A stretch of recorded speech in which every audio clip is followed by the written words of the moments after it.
7-22 over Catholic High Point Capay. So the Eagles 2-0 against the Hornets. The Ouachita Christian Eagles are led by our head coach, Stephen Fitzhugh. Coach Fitzhugh's in his 27th year of coaching the Eagles with a career record of 261 wins against only 81 losses. Catholic High Point Capay led by Coach Jacob Caruth. Coach Caruth is in his second season with the Hornets and has a career record of 17 wins against 5 losses. And it should be a great night here for some regional playoff football between the Ouachita Christian Eagles and the Catholic High Point Capay Hornets. About 16 minutes away from getting tonight's game underway. We're going to take our first break from here in New Roads, Louisiana. Eagles getting ready to take on Catholic High Point Capay. Thanks for tuning in. We're going to take a break, come back and listen to the rest of our pregame show. You're listening to Ouachita Christian Eagle football on the Ouachita Christian Sports Network. Start smiling today with Nila Dental. Whether you need general dentistry, dental implants, or a cosmetic touch-up, Nila Dental is here to give you the confidence to smile strong and healthy. They offer state-of-the-art treatments with everything performed in-house in 2 convenient locations, Tower Drive in Monroe and Highway 2 in Farmerville. Feeling nervous about your visit? No worries. Nila Dental offers sedation options tailored just for you. So why wait? Start smiling today and visit niladental.com. Nila Dental would like to wish OCS the best this season. Go Eagles! Dreher Contracting has been walked on and driven on all over town for 5 decades. Dreher Contracting has been serving our community for over 50 years. That's a lot of asphalt. Surface treatments, hot mix, parking lots, driveways, asphalt maintenance, dozer work, and crushed stone. You can walk and drive on us with confidence. Call 281-2242. Dreher Contracting in Bastrop.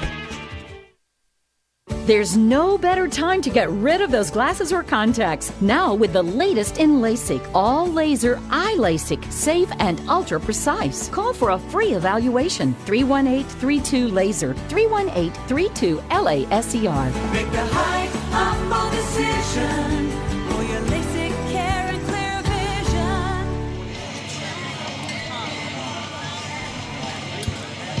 vision. Welcome back to the Farm Bureau broadcast booth. Brought to you by Agent Chris Thomas. Eagles taking a road trip. Probably the first of maybe a couple more, Daniel, as we get a little deeper into the playoffs as the Eagles coming down to take on Catholic High Point Capay in the regional round of the 2024 playoffs. This year marks the 48th football season for the Ouachita Christian Eagles. And I tell you what, man, you never know how these things are going to end. The Eagles, they're going to face a good opponent tonight in Catholic High Point Capay. You and I both haven't had an opportunity to do a little more research. Not that we don't do some research in the regular season, because we take a little time to watch the video. But I can tell you, I saw 2 complete games that the Catholic High Point Capay Hornets played, and this is going to be a good football team we face tonight. Yeah, no question about it. I mean, to go 9-1 in a season, that's enough to tell you right there that it's a good football team. And yes, you do need to dig in a little bit more on these teams when you get to the playoffs, because over the past, 35 years, we've played them twice. So it's not a team we see all the time. I will say this: one of those that won in the Dome in 2019 was one of the most memorable games that I've watched. There's these highlight plays that just stand out in your mind. Hunter Herring had a record-breaking performance. Will Fitzhugh, record-breaking performance against the Hornets then. And, so you want to dig in and you want to look around a little bit and kind of say, hey, what does this team bring to the table? And this team, they pretty much bring everything to the table. They'll run an option. They'll throw the ball. They'll go to a spread. They'll go to a power I. So they throw everything at the book at us tonight, and I imagine that's part of their game plan, to keep the OCS Eagles on our heels and try to possess the ball and put points on the board. So, it is going to be a good team. A lot of kids will play both ways. There's a couple players. If you're watching the live stream, there's going to be a couple players on the Hornets that will stand out to you. One of those will be their center and defensive tackle. I think he's 58. What do you see down there? Number 58 is Roy Lambert, Daniel. 6'5". Yep, that's him. 6'5", pounds. Had a chance to catch a little bit of him warming up. He's a good athlete. Yeah, easy to find, easy to spot on the field. They're quarterbacks, pretty good-sized kids, about 6'2", 200 pounds, 190 pounds. He's going to be a good player. He's going to try to run the ball. He's going to try to throw the ball, and he can make plays. And so it is a good team, and it's a team that we're going to have to play. We're going to have to play well tonight. This is not going to be an easy game. We're going to have to execute. About 11 minutes before we get the contest underway. Both teams out on the field. Again, kind of a situation where it's not like they would go into the locker room. No. The Eagles got dressed at Catholic High Point Capay High School, got dressed, and then made the bus ride over. Pretty sure the Hornets did a lot of the same. I am too. I was fixing to say, I don't even know where we are. I don't see a school anywhere. There's some type of huge granary behind the home stands, and there was some type of Christmas festival going on, so parking was difficult to find. Hey, nice facilities. The visitor stands are not very big, but nice home stand over there. The field looks to be in good shape, and so, but again, I mean, we just drove through some farms and over some water, and here we are tonight. Well, I had a chance to walk around on the surface earlier, and it is a good grass field, but, this is the playoffs. Kind of an interesting statistic, and Washita Christian is now 78-30 all-time in playoff games. 49-14 when we play at Eagle Stadium, and 29-16 when we play on the road. And it looks like it's going to be one of those years where we're going to have an opportunity to play some games on the road. We talked about the field. We talked about the weather. Let's go down to the sideline and check in with Mike Gray in a Marion State Bank sideline report. Mike, I got to tell you, I had a chance to walk around down there a little bit, and it is a grass field, but it looks like it's been well taken care of. And for this time of the year, pretty good surface to play on. For the most part, you can tell they play soccer on it. That little area right at the 50-yard line in the middle is kind of chewed up, but overall, it's an above-average grass field for what we're used to seeing in our district.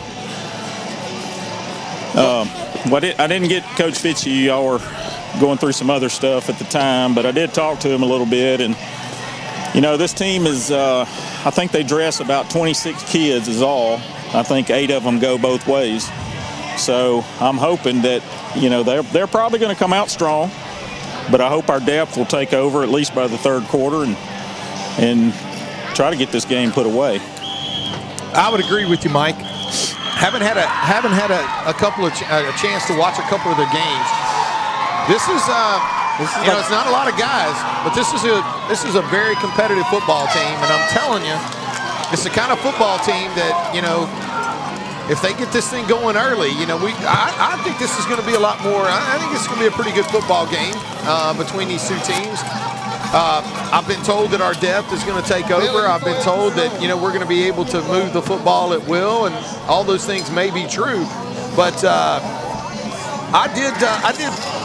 The two games that I watched, this football team was still playing in the fourth quarter. Well, go ahead, Mike. You got something? Well, no, I agree. And, they're going to give it all they got. Just like they did in 2019. That was one of my son's senior years. So I remember them very well.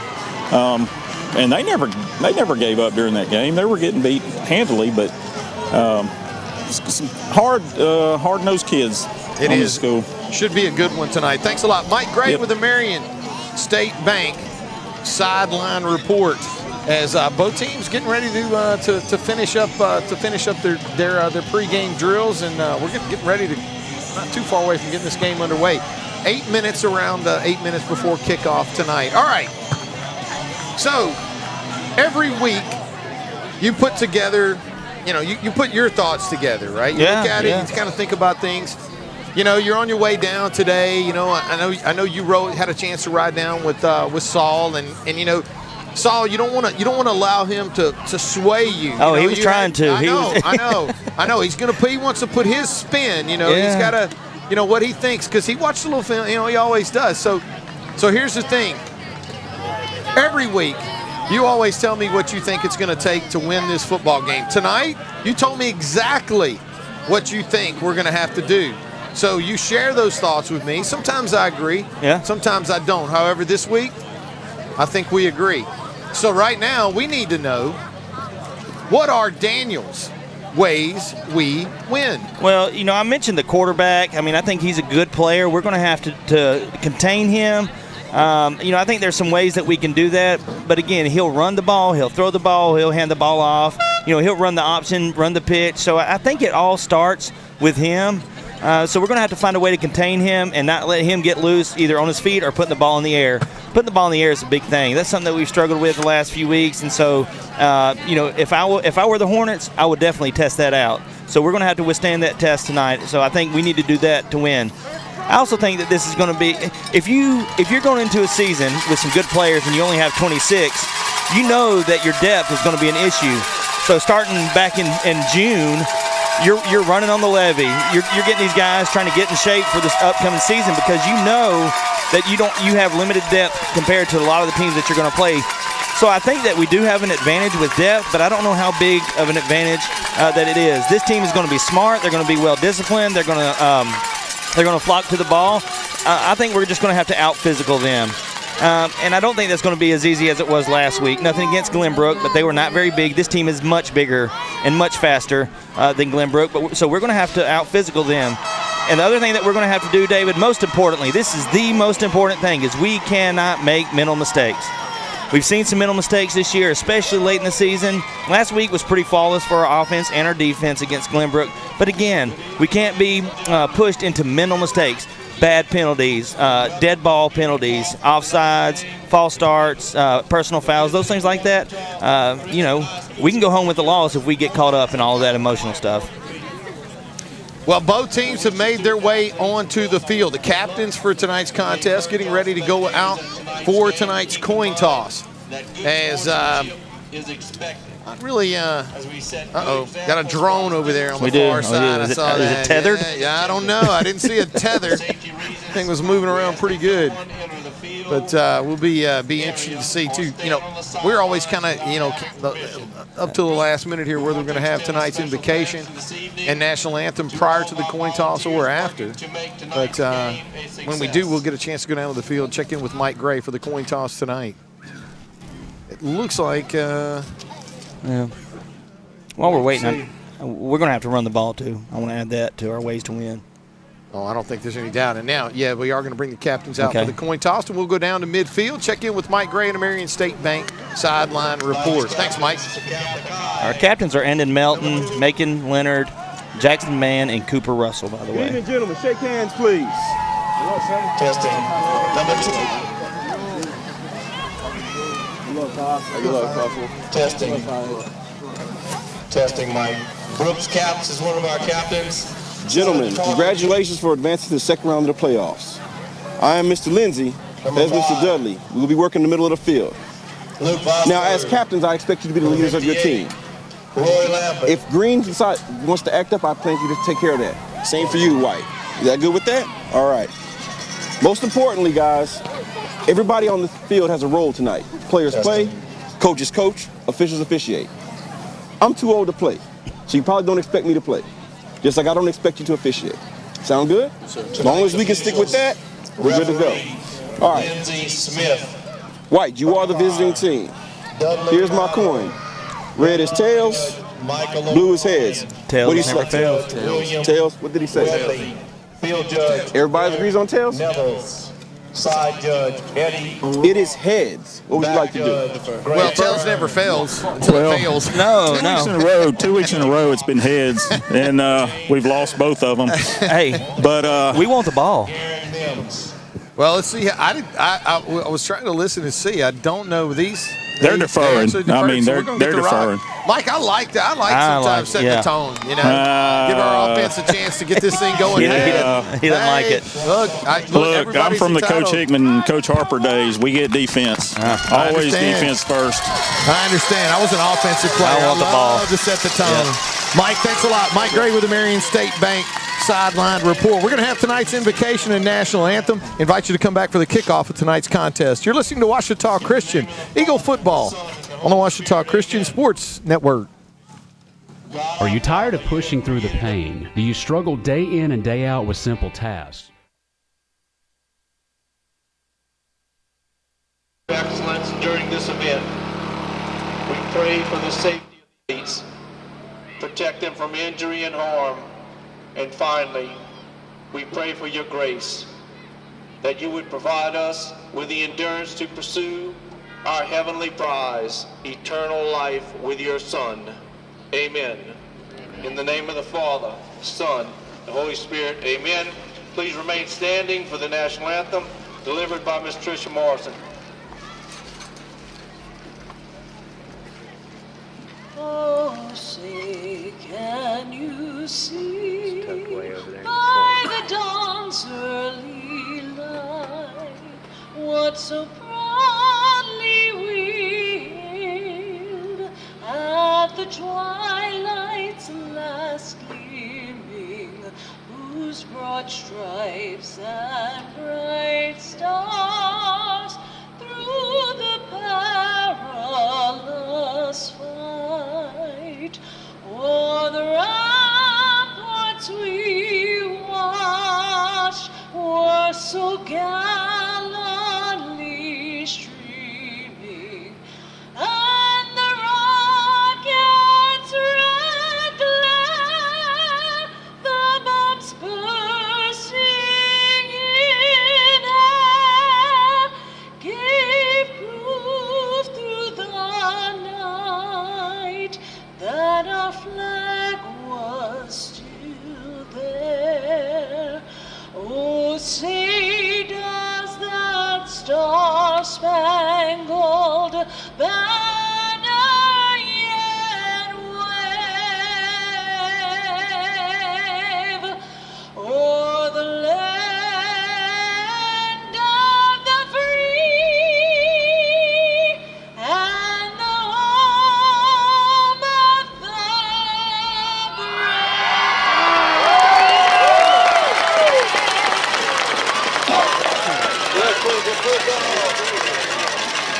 Sound okay, Heath?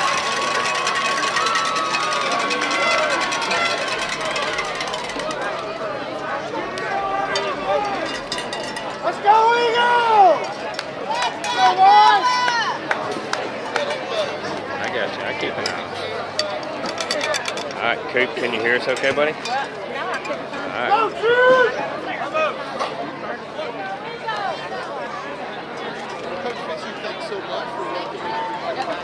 Farm Bureau broadcast booth, and tonight it's not really a booth. We're the broadcast bleachers. Yeah, with the broadcast area, Yeah, right? yeah. But we do want to thank Agent Chris Thomas for sponsoring us tonight inside the Farm Bureau broadcast booth.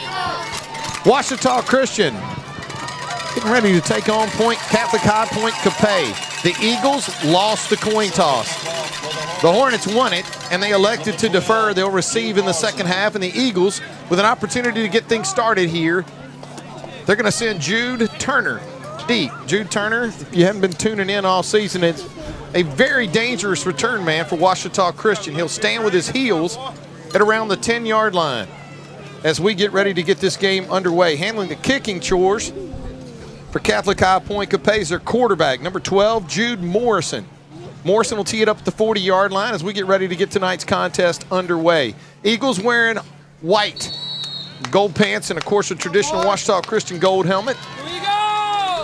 We're underway. That's not going to be a real good kick. No.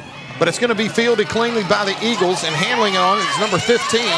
That's Cam Voyon. Voyon with some nice running room, and the Eagles are going to set up shop with good field position as Voyon picks up some nice yardage on the return. A gain of 15 yards, so it's going to set up first down and 10 for Ouachita Christian. Looks like they'll spot this football, Daniel, at the Eagle 35-yard line. Yeah, good field position to start off with. Nice return by Cam right there. He kind of let it bounce. Kicked it into no man's land, Morrison did. So good return, good starting point for the Eagles. Luke Vadrine, number 19, will bring the Eagles to the line of scrimmage. Joining him in the backfield is going to be number 3, Macon Leonard. Luke in the shotgun's going to hand this one inside, and Leonard's going to have nowhere to go. No. Good penetration by that Catholic High defense, and he was unable to get started. Going to be a loss on the play of 1 yard. It's going to bring up second down and 11. That's this Catholic High Point Capay defense doing a nice job, and they'll put this one back right at the 35. So I guess I gave them a little too much credit, but it's actually the 36 now. Yeah, so they, they're stacking 8 people in the box right there. I mean, they have one free safety. And then they're man-to-man on the outside. So here they'll go. They'll put the safety over the slot receiver. That might be a problem in a minute. Yeah. Badreen in the shotgun. Leonard joins him in the gun. 2 receivers to his right, 1 to his left. 1 to his left is Patrick Turpin. Luke looks to throw, and he looks Turpin's way, and it's going to be over the outstretched arms of Patrick Turpin. And we had Jude down the middle of the field. Yeah, Jude Turner came out of the slot right there. Nobody picked him up. Not a lot of time for Luke Badreen there. He tries to kind of force one to Patrick Turpin on the slant. Just a tad high. First possession of the night for the Ouachita Christian Eagles. 3rd down and 11. Badreen in the shotgun. Sends 2 receivers to his right, 2 to his left. 4 receivers part of the set. Luke calls for the ball. Gonna have time. Throws this one across the field. Got a receiver. He's gonna have more than enough for a community pharmacy first down as Turpin hauls that one in for a gain of 15 yards. Needed 12, picked up 15, and the Eagles keep their first drive of the night alive. Yeah, I like the play call, kind of spreading things out, getting 4 receivers outside, and Turpin able to find some space there. 2 running backs in the backfield. Turner, Leonard, 2 receivers to the left, 1 to the right. Eagles traveling from right to left on your radio dial. Badreen gets a good snap from center. He's got some time. He's got a receiver. Yep. That's going to be Boyd. Touchdown. Touchdown. Ouachita Christian. The touchdown is going to cover. And we've got a penalty after the touchdown. Wow. Yes, but that was a beautiful ball. Well thrown football. Great catch by Cam as he hauls it in and then breaks a tackle right there that's to get right. the separation. The only thing I can think is possibly maybe, I think they're going to flag us for celebrating. Yep. Yep. Touchdown. It's good. Yep. It's going to be a unsportsmanlike conduct against the Eagles for celebrating a touchdown. And the party police are on, right? Yeah. I wouldn't say that was real excessive by some standards, but in any case, the Eagles are going to get hit with it. It's going to be costly on the kickoff. Number 18, Gavin Polk will come on for the extra point attempt for the Eagles. That'll be forced on the kickoff. Good snap, good hold. Gavin hammers that. That's going to go over the train tracks. Yes, wow. Here in New Roads.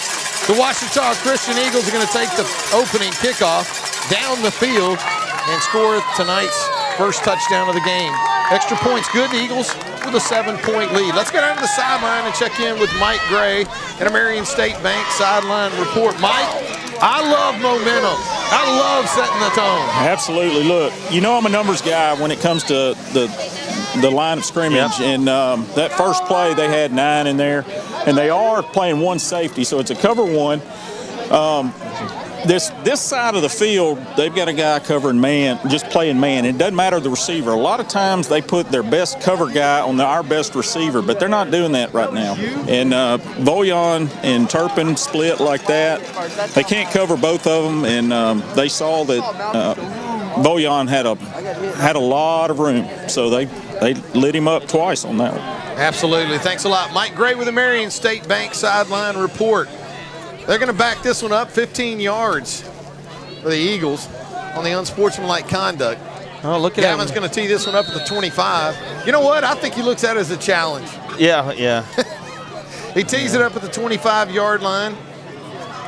First kick of the night, and he gets into that one. Going to be fielded cleanly this time at around the 18.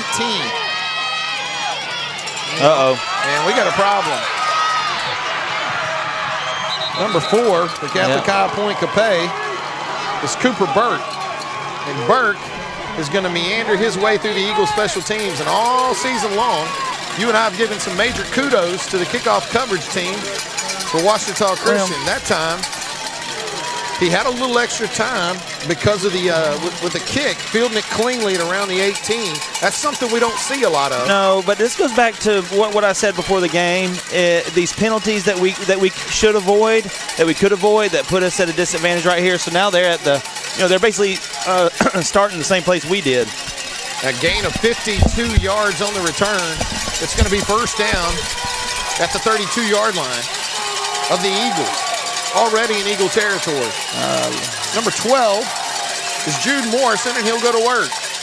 They're going to run the old toss sweep with the fullback lead, and the Eagles are going to do a nice job of stringing it out. Looked like Cooper Russell in there for the initial contact, but a gain of 3 yards on the play. Parker Jewell actually on the carry that time for the Hornets. Yeah, Cooper Russell does get the tackle, gets credit for the tackle, but Eli Gray from the weak side linebacker position steps up, sets the edge, cuts him back, and Cooper Russell does a good job, as always, of finishing off the play. 2nd and 7 for the Hornets. The Eagle 30-yard line. Again, they keep this one on the ground with Parker Jewell. And he's met in the hole that time. Looked like, Daniel, maybe Hunter Traxler meeting him in the backfield. Going to be no gain on the play. Actually, maybe a no gain. Yeah. Kind of tough from our vantage point to figure out the difference between 1 and no gain. Yeah. Kind of at an angle here, but it is going to be a loss of 1. It's going to bring up 3rd down and 8. Hey, we can see their numbers pretty well, though. I'll say that. That was Hunter Traxler. Nice job from the rover position, making the tackle. Big 3rd down play here for the Catholic High Point Capay Hornets. Their opening drive of the night, trying to answer an Eagle touchdown. 3rd down and 8. They're going to run the option, and that's not going to work out. No. Great job that time by the Eagle defense. Landon Waller. Gain of 3 yards on the play, but that's not going to be enough. But they're going to go for it. As we thought, it is going to be 4th down. And let's call it 4th and 6. 5, 6, yeah. Let's call it 4th and 6. Yeah. Morrison. Oh, hard count. Good job. We'll go under center. The Eagle defense is all in on that. He'll look to the sideline for the play call. Hornets in an I backfield. Fullback, tailback. 1 tight end, 1 wide receiver. Oh. And the Hornets. Backfire. They're going to fall victim to their own hard count. That's going to cost them 5 yards. Not exactly what they drew up on that one, as they'll back them up 5. So now you're going to be looking at right at 4th and 11. Yeah, they're bringing in the number 4, the kid who returned the kick. He's kind of their playmaker on the outside, so wouldn't be surprised to see them put the ball in the air right here. Also, watch the screen. And we go out of the I to 4 wide. Yep. 2 receivers left, 2 right. I tell you what, man, it's confusion as I think the Eagle faithful is making it hard to hear down there. Morrison, good gracious. We're going to have procedure again. 2 guys went in motion. So a 4th down and 6 is turning now into 4th down and 21. Yeah, we've got a kid down here on the side, on our home stands. He's got his hands over his ears. These Eagle fans are being so loud. He can't stand it, can he? He can't. He ain't going nowhere, though. 4th down and 4th down and 21. Oh, yeah. I like it, Donnie. Donnie says we might get a quick kick right here. Morrison looks to throw. He's feeling some pressure. He's going to have to unload this one and does. And we're probably going to have a holding call. Yeah. I imagine the Eagles will decline that one and take over on down. It is holding. And the Eagles are going to decline that penalty. They're going to have the football again already with a 7-0 lead. Really good field position. Really good field position. Looks like we would actually take over at our 37-yard line. Yeah. 1st down and 10. Morrison, the quarterback, rolls to his left and just tries to hit his receiver on an out route. Underthrows it just a little bit. Good pressure by the Eagle defensive line right there. Eagles' 2nd possession of the night. First one was a 49-yard touchdown throw from Vadrine DeVoyan. First play of the 2nd drive. Vadrine will go to work at the Eagle 37. Handles the high snap. Gets this one inside to Leonard, and Leonard is going to find a soft spot and able to pick up 4 yards, or actually 5 on the play. It's going to bring up 2nd down and 5. They'll put this football right at the 40-yard line. Yeah, not a lot of room. Give credit to making Leonard right there for finding 3 yards. Didn't look like there was much there. Yeah, it's going to be a gain of 4, so we'll call it 2nd down and 6. Ball at the Eagle 40-yard line. 6:45 left to play here in the first quarter. Eagles on top 7-0. Second drive of the night. First one resulted in a touchdown. Vadrine in the shotgun. 2 receivers right. Tight end left. Whoa. Luke looks to throw, and he gets that one off just in the nick of time to Turpin. And Turpin's going to be wrestled down just across midfield, but that's going to be more than enough for another community pharmacy first down as the Eagles moving the ball well in the first quarter. Gain of 11 yards on the play. Yeah, real similar play to the first completion of the game that Luke Vadrine had. Finding space when he spreads out this defense, splits it out wide. They're able to find space with this defense. First down and 10 for the Eagles at the Catholic High Point Capay 48-yard line. Vadrine will send 2 receivers wide to his left. Slot receiver to the right. Leonard joins him in the gun. Gives this one inside to Macon in a hurry, and Macon is going to get strung out. That is going to be a tough run for the senior tailback. May have made it back to the line of scrimmage. We'll have to wait and see what Donnie tells us. It is going to be a loss on the play, a loss of 2 yards actually, so it's going to bring up 2nd and 12. They'll put this ball back at the 50-yard line. Eagles having a tough time getting the ground game going early, but of course the ground game can always come later. It takes one, especially with a guy like Macon, but right now 3 carries, not much to show for it. Hey, we're moving the ball down the field through the air, so if that works, you get going to it. 2nd down and 12 for the Eagles. Ball at midfield, 2 receivers left. Slot receiver or tight end to the right. 2 running backs in the backfield with Luke. Play action. Pulls this one down. He's got Turner in the flat. One guy's not going to get it done. Neither is 2, neither is 3. Turner still on his feet. Inside the 25 to 30-yard line. Super physical run by Jude Turner. He just knew the first guy wasn't going to get it done. Gain of 22 yards on the play and more than enough for another community pharmacy first down. I think the first contact he received was behind the line of scrimmage, so all those yards were after contact. But when you got a guy like Jude just giving the ball, let him run through some of these guys. Well, make no mistake, that play was completely sniffed out. There was nothing there. I mean, they had exactly what they needed there.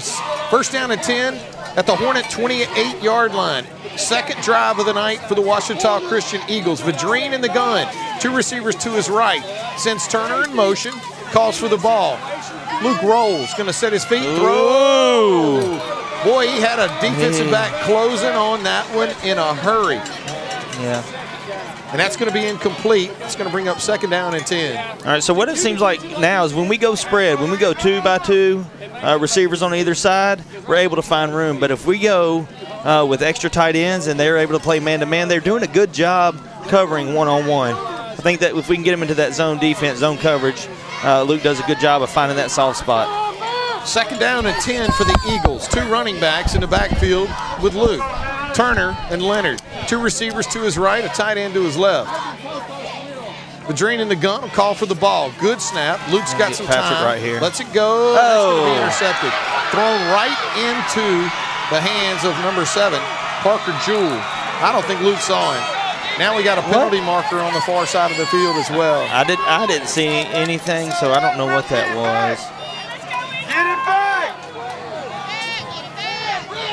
Gotta get it back! Did you see it? Just over on the sideline. Tough to really tell. Maybe it's going to be a sideline warning against Catholic High Point Capay. Okay. But the turnover stands. Party police, man. As the Hornets will now have the ball first down and 10. And believe it or not, at this angle, we know exactly where the ball is at their own 35-yard line. The Hornets unable to put together anything on their last drive. 4 and out. And more like 9 and out with all the offsides or illegal motion penalties. Number 12, Jude Morrison, handled quarterback duties for Catholic High Point Capay. First and 10 at their own 35. Turns, hands this one where they have not got it going. Eagle defense is flying to the football. They are. A loss of 1 on the play as Parker Jewell got the handoff and really couldn't even take a step before he was hit. It's going to bring up 2nd down now and 11 for Catholic High Point Capay. This Eagle defense is flying to the football. They are. They're exploding through that offensive line. Let's see if the Hornets try something a little bit different before too long. Want to thank tonight's first quarter sponsor, the Darren Dugan Agency. For all your home, auto, life, and business insurance needs, call Darren Dugan today. 318-807-2100. That's 807-2100. Want to thank Darren Dugan for his sponsorship of the first quarter. Bubble screen. Pass is going to be complete underneath, but this Eagle defense is just not having it. Brooks Caps hauled it in. They got back to the line of the scrimmage, made 2 yards on the play. So now you're going to be looking at 3rd and long, 3rd and 9 for the Hornets. Looks like Caps is shaking up on the play. Took a shot as he got inside on the tunnel screen. He's going to have to come off the field. Catholic High was 4 and out last time. They're looking at 3 and out here. Yeah, they got 10 seconds left on the play clock. Just now, they're gonna have to hurry. They'll call a timeout. 2 seconds, 1 second. Just gets it off. Yeah. Keep this one on the ground. And that's Morrison, and Morrison. He's got it, I think. They're going to spot it. That's going to be enough for a first down. You see it on film, Daniel. They're capable of running the option, and Morrison's a capable ball carrier sometimes. He needed 9. He picked up 10, and that's going to be enough for a Point Capay first down, as it'll now be first down and 10 for the Hornets at their own 46-yard line. So I couldn't tell what that was. I thought he handed it off, but it was like a power option to the left, and just he pitched a read it. Option out of the eye. Yeah. And he didn't pitch it. He kept it. He kept it? That was okay. First down and 10 for Catholic High Point Capay. They're on 46. Run the toss here to Jewell, and Jewell's got some running room. Eagles have done a good job slowing down this Hornet running attack so far. The Hornets with a couple of big plays on the ground. Gain of 11 yards on the play and enough for another first down for Catholic High Point Capay. 1:46 seconds left to play here in the first quarter. Yeah. Ouachita Christian 7. Catholic High Point Capay 0. That was the most decisive run we've seen from Jewell. He saw the hole open up, and he hit it with some authority and able to pick up a consecutive first down. They go with the toss again. If it works once, try it again, and he does. Yep. Jewell with a nice gain that time. He'll get across the 35. Looks like around the 34, maybe 33-yard line. A gain of 10 yards on the play, and that's enough for another Hornet first down. As Catholic High Point Capay has picked up 3 first downs in a row. Call it the 33, first down and 10. 1:10 left to play in the first quarter. Second drive of the night for Catholic High Point Capay. 4 and out with the first one. They found a little room here, little rhythm. Morrison goes under center with an eye backfield behind him. Fakes to the fullback. He's going to keep it himself, and he's causing the Eagles some issues on the option. He's going to slip one man and be run out of bounds inside the 5-yard line. As Morrison has found a rhythm in running the football. He is. That was a really nice run, and Eagles defense kind of blew their assignment that time. Somebody bit on the fake, the handoff fake, and left him a lot of room to run. And then he does a nice job of avoiding tacklers after that. Gain of 27 yards on the play. They'll put this football, it looks like, at the 10, or call it the 7-yard line. First and goal for Catholic High Point Capay. They're in the red zone, somewhere around there. Look, you told me when you picked this spot Donnie could do it. You know what Donnie's got it? At the 7. Yeah. So we'll go with DH. He's never wrong. At the 7-yard line, they give it to 7. And Parker Jewell not going to find any running room there. It's actually going to be a loss on the play, a loss of 1. Back it up to the 8. Second goal from the 8-yard line. No gain on the play. Eagle defense. Second and goal for the Hornets. Doing a good job on those inside dives. When they run that toss and option, we've had some trouble. Morrison will bring the Hornets to the line. An eye backfield behind him. They'll look to the sideline for the play call. Second goal at the Eagle 8. Option again, and the Eagles are not having it. There they go.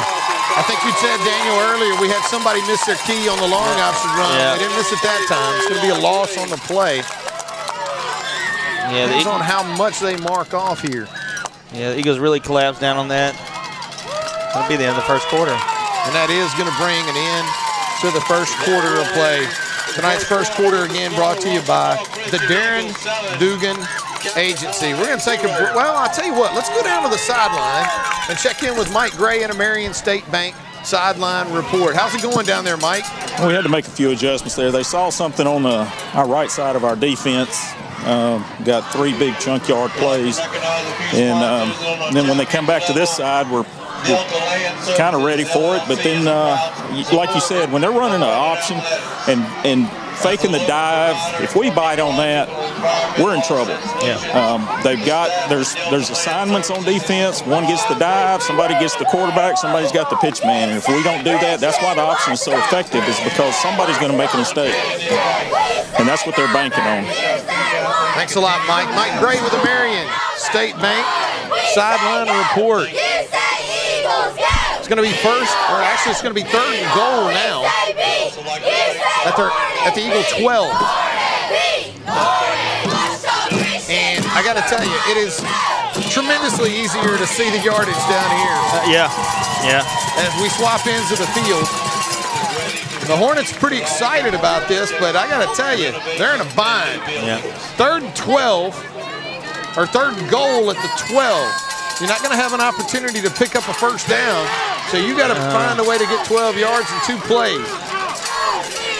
Yeah, and I think they're willing to do that, you know, maybe just to pick up a few yards here, run a toss or something like that to pick up a few yards and not try to go for it all. Cause, out of the eye, Daniel, they're now in an offset eye of the gun with a tight end and 2 receivers. They looked to throw, and that one was that wasn't going to work. So that was Landon Waller coming from the defensive end position, covering out of the backfield. They're running back out of the backfield. Really nice job ranging out there.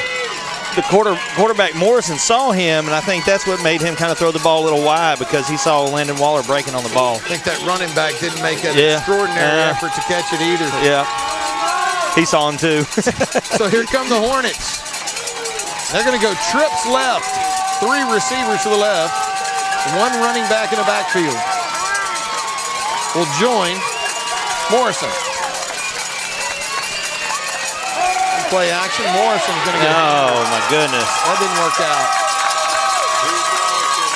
And that could potentially draw a foul. I don't think so. They let them get away with one earlier when Macon Leonard ran the ball. It looks like they're going to, you know, I'll tell you, I can't hear the whistle, but I know they're down there on the field. No flag. Going to be a loss of, looks like 9 yards on the play, actually. The Eagles are going to actually start this drive with decent field position at their own 21-yard line. Yeah, man. Last Eagle drive resulted in an interception. The first Eagle drive resulted in a touchdown. The Dream will bring the Eagles to the line. Really good job by our defensive line on those last 2 plays. Rose up. Yep. First down and 10 for the Eagles. Ball at their own 21-yard line. Luke in the shotgun, and looks like Leonard will join him. That's actually Jude. Jude's got some running room. He's across the 30. Tell you what, Jude Turner can pick him up and put him down when he wants to, brother. And that was another tough run, as Turner is going to pick up 10 yards on the carry. Actually 12, more than enough for a community pharmacy first down.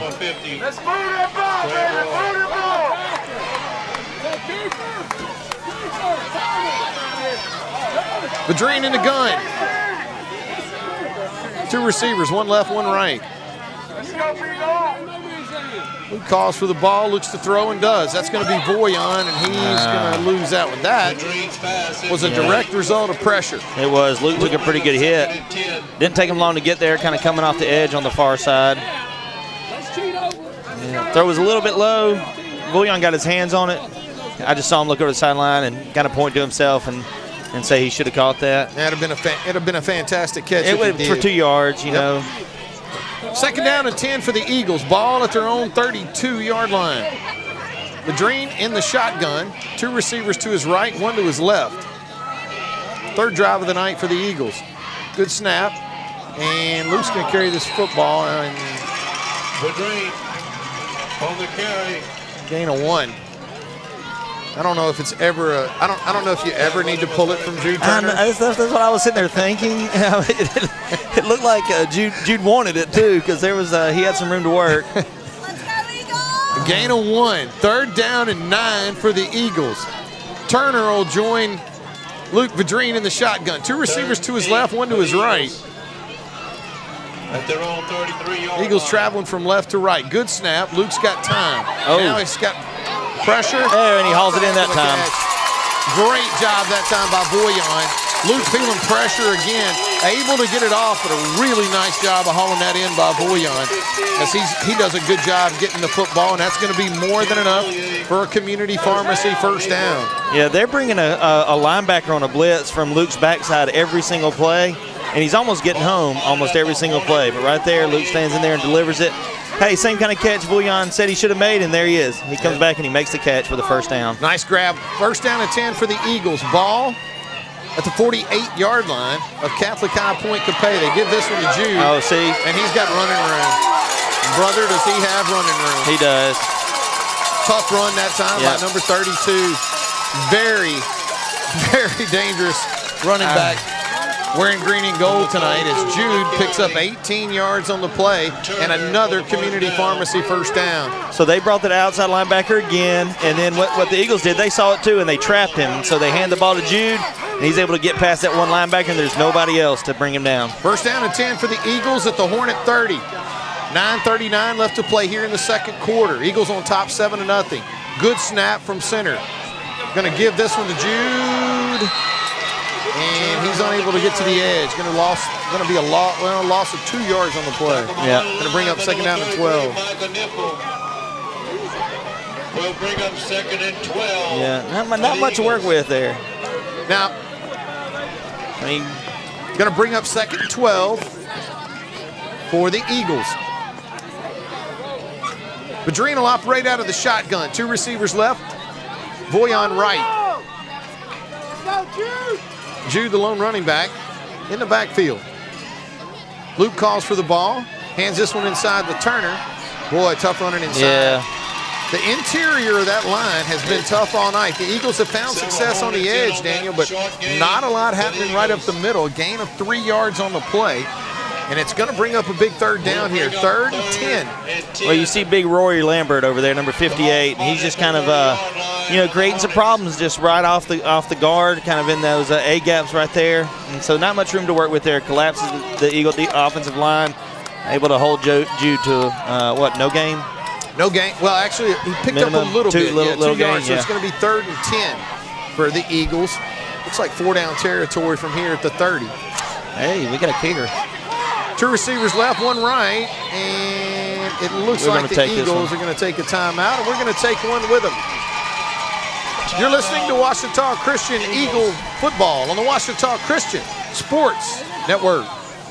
Hey sports fans, this is Ashton Smith with Shelter Insurance. We are a local agency that specializes in providing the best coverages and service for our clients. We offer all your insurance needs such as auto, home, life, and commercial. We would love the opportunity to earn your business. Please call us at 318-343-3582. You can find us at Facebook or at 205 Old Bastrop Road in Monroe. We are your shield. We are your shelter. Forsyth Family Medical Clinic with Angela Hamby. Here's what patients have to say. Angela is an excellent healthcare provider. She has knowledge, compassion, and integrity. As a single parent, it's nice to have a medical clinic that makes you feel welcome. Most clinics are just another visit to them. Forsyth Family Medical treats you like family. Make Forsyth Family Medical Clinic with Angela Hamby your home for family health care. 5000 Forsyth Bypass in Monroe. New Roads, Louisiana. 3rd down and 10 for the Eagles. Out of the timeout, Luke Vadrine brings the Eagles to the line. 2 receivers left, 1 right. Turner joins him in the backfield, in the shotgun. Luke with a good snap from center, sets his feet. Got time, got a receiver's going to be intercepted. 2nd interception of the night. This one's going to be picked off by number 4, Cooper Burke. And the Hornets will take over. It looks like they'll spot it around maybe the 10 or 11 yard line. Yeah, making the interception was number 4, Cooper Burke. same kid that returned the opening kickoff, had a good return, and right there, he's not even covering Ridge Coates, the intended receiver. Playing center field, he man. played center field, broke on the ball, made a really nice play on the ball. This Eagle defense is going to have to respond. They've been responding pretty well tonight. 8 minutes and 5 seconds left to play here in the second quarter. Eagles lead 7-0. Hornets unable to get it. Got it down inside the red zone, but unable to get any points. Morrison looks to throw his first pass. Big man touchdown. It is going to be an interception. It's going to be number 54. Looks like Jackson Mann is going to take that one in for a touchdown. Oh my. Oh my. Always love a big boy touchdown. And it was a nice job of handling the football by Mann as he takes it in from 12 yards out on the interception return. And where did that come from? Yeah, hey, I'd like to see him look over here at Coach Fitchie and say, hey, keep giving me the ball. I tell you what, it was a great job by Mann as he got in between the football and the receiver and puts it in. And now this one's going to get kicked into the neighborhood. Yeah. Over there as Gavin puts it through the upright. So now the Eagles with a 14-0 lead. Yeah, Jackson just jumped up in the air and pulled that one down. It was just a little crossing route from the tight end. Here we go. I got a replay right here. What was it, tipped? It just went right to him? Yeah. All right. And you will for sure take that. Absolutely. In the playoff. Absolutely. Especially in a tight game here. As Mann does it, and you know, coming off an Eagle interception, you come up with one of your own turnovers, and you're able to put it in the end zone. Let's go down to the sideline and check in with Mike Gray and a Marion State Bank sideline report. Hey, Mike. They were setting up a screen right there, and there was so much pressure on the quarterback so quick. The running back was still in Jackson's chest before he turned around to catch the ball, and the quarterback had to unload it, and Jackson stuck his big mid out, caught it, and ran it in. Pressure. Yeah. Pressure on the quarterback. Thanks a lot, Mike. Mike Gray with the Marion State Bank sideline report. Gavin is going to pooch kick this one, and it's going to be fielded cleanly. Fair call. It looks like by number 14. It's actually Carter DeVilliers as he'll haul it in. And the Hornets are going to start off with pretty good field position here, but this Hornet offense has had some bright spots and moments, Daniel, but really struggling overall as they don't have any points on the board yet. It's going to be first down at 10 for Catholic High Point Capay at their own 34-yard line. Well, they've had 2 takeaways and no points to show for it. First down at 10 as Jude Morrison brings them to the line. Morrison rolls to his right, unloads this one. He's got a receiver. It's going to be caught by Parker Jewell. Daniel, I will say this. It is kind of, you don't necessarily want to say a tell, but watching these guys on film, he loves to roll to his right. Yeah. And when he rolls to his right, he can deliver strikes. Going to his left, doesn't seem like it's a natural emotion for him. And as a result, that play is going to gain him 6 yards. It'll be second down and 4 at their own 40-yard line. But he does like to get out of the pocket. You know, he's an athletic kid. We've seen him run the ball a couple times, and pretty good throw right there. 6'2", 200 pounds. Looks to throw and does. That one's going to be incomplete. Had time that time, Daniel, to set up, but just a throw that was away from his receiver, probably a little low as well. So it's going to bring up a big third down play here, as on this end of the field, they'll have to punt the football. 3rd and 5 for Catholic High Point Capay. This Eagle defense has given up a little bit tonight, but not a lot. Yeah, they're putting they're going trips over here, it looks like. Number 4 and number 0 are their 2 go-to receivers, and they're going to put them both on the same side of the ball on this play. 3rd and 5. Test our secondary right here. Morrison in the gun, throws this one nice quick catch. Underneath. That's going to be complete to number 2, Brooks Capps. Capps still on his feet. Eagles are having a tough time bringing him down. And he's going to have more than enough for a first down. Big third down play that time for Catholic High Point Capay, a gain of 16 yards on the play. The Hornets will set up shop in Eagle territory now. First down and 10 at the Eagle 44-yard line. Yeah, number 2 is the one who kind of went out with an arm or a shoulder thing, and he comes back in. He's made a couple plays, but then he'll go back out. I think he's maybe, kind of tending his arm a little bit. Favoring, that's the word, favoring his arm a little bit.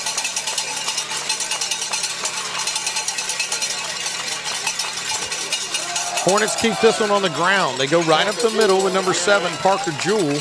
Jewell with a tough run inside, trying to find a little bit of yardage, and he does. Picks up, looks like 2 yards on the play, maybe 3. It is. It's going to be a gain of 3. Call it second down and 7. Put the football at the Eagle 41-yard line. Clock running with 6 minutes left to play here in the half. Morrison under center with an eye backfield behind him. One receiver wide to his right, a wing back, slot receiver to his left. Oh. Yep. They have had a tough time. They have. Staying comfortable. Yeah, well, the Eagles moved also, but they can move on the defensive side of the ball. They didn't go across the neutral zone, and their right tackle jumped. Second and 12 for the Hornets. It's going to be second down and 12. And these illegal motion penalties have killed Catholic High Point Capay. I think it's probably 20 yards worth of penalties with moving. Second and 12 now. And they're going to keep this one on the ground. And that's a tough one that time. Parker Jewell plants that outside. Oh, now we've got a penalty. Yeah. Coming late. We'll see. That was a really nice tackle by Ridge Coates, standing him up right there. We'll see what happens here.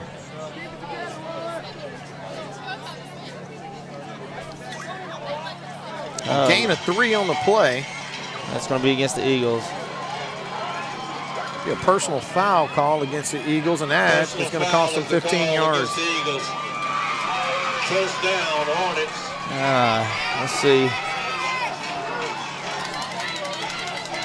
Ooh, march this one off. It's a big one. It's going to be first down and 10 for Catholic High Point Capay now at the Eagle 30-yard line. You talked about penalties at the beginning of this game, and they've been big against Catholic High Point Capay, and now they've had a couple bite the Eagles. Yeah, it looked like I'm not a lit reader, but I think Coach Fitch, you said you grabbed his face mask.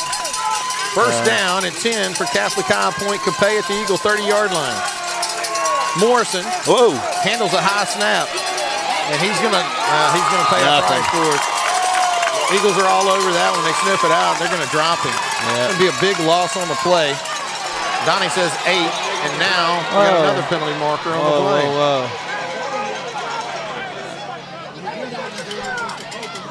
What happened there? I didn't see anything except It's an unsportsmanlike conduct call, that's for sure. I think it's going to go against Catholic High Point Capay here, but it is going to be unsportsmanlike conduct against the Eagles. Wow, another big one, 15 yards. Now, the great thing is they mark it off, so not an automatic first down. No. As that penalty, well, it looks like it's going to be just shy of a first down. They do get 15, but they needed a heck of a lot more on the 9-yard loss. Man. So it's going to be second down and 3. That's back to back.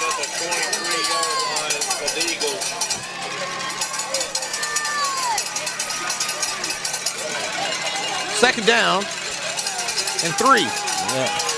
Ball at the Eagle 24-yard line. Let's call it the 23-yard line. 24, 23. Oh.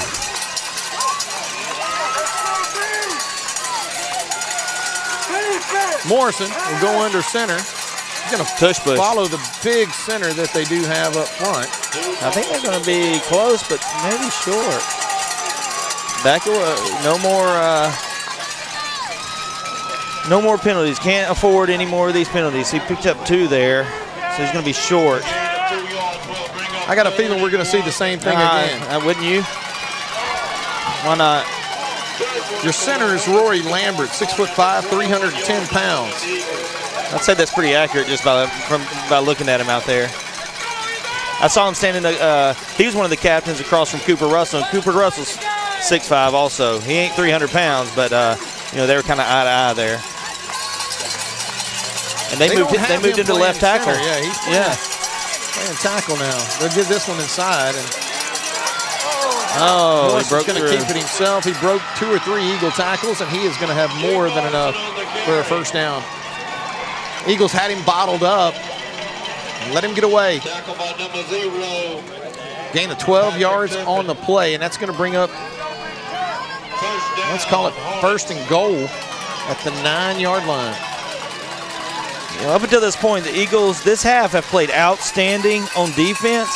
They keep, shooting yourself in the foot with these penalties that allows these possessions to carry on, and now the Hornets are threatening inside the 10. Eagle defense has been stingy in the red zone tonight. First and 10, first and goal for the Hornets at the Eagle 9. Morrison turns. Going to hand this one to the deep back, and that Eagle defense continues to be stingy. Yeah. Gain of 1 yard on the play, and he fell forward for that. Yeah, that looked like Rich Coates again, coming from the strong side linebacker position. Nice hit, nice tackle right around the line of scrimmage. Cooper Russell flying Cooper in there Russell's as well. there. Yeah, our linebackers have played well. Gain of 1. Second and goal at the Eagle 8-yard line. We just got to. Eagles have been tough down here inside the red zone. Let's watch this. Watch an option right here. Full house backfield. Yep. A little bit of a version of the wishbone. Morrison goes under center. Gives this one to the up back. No, he keeps it himself. Yep, Not they did. Escape now again. Eagle defense stingy in the red zone. A loss of 2 yards on the play. Now you'll be looking at third and goal from the 10-yard line. Number 12, Eldridge, and other Eagles. This Eagle defense has been tough to move the football down inside the 10. Yeah,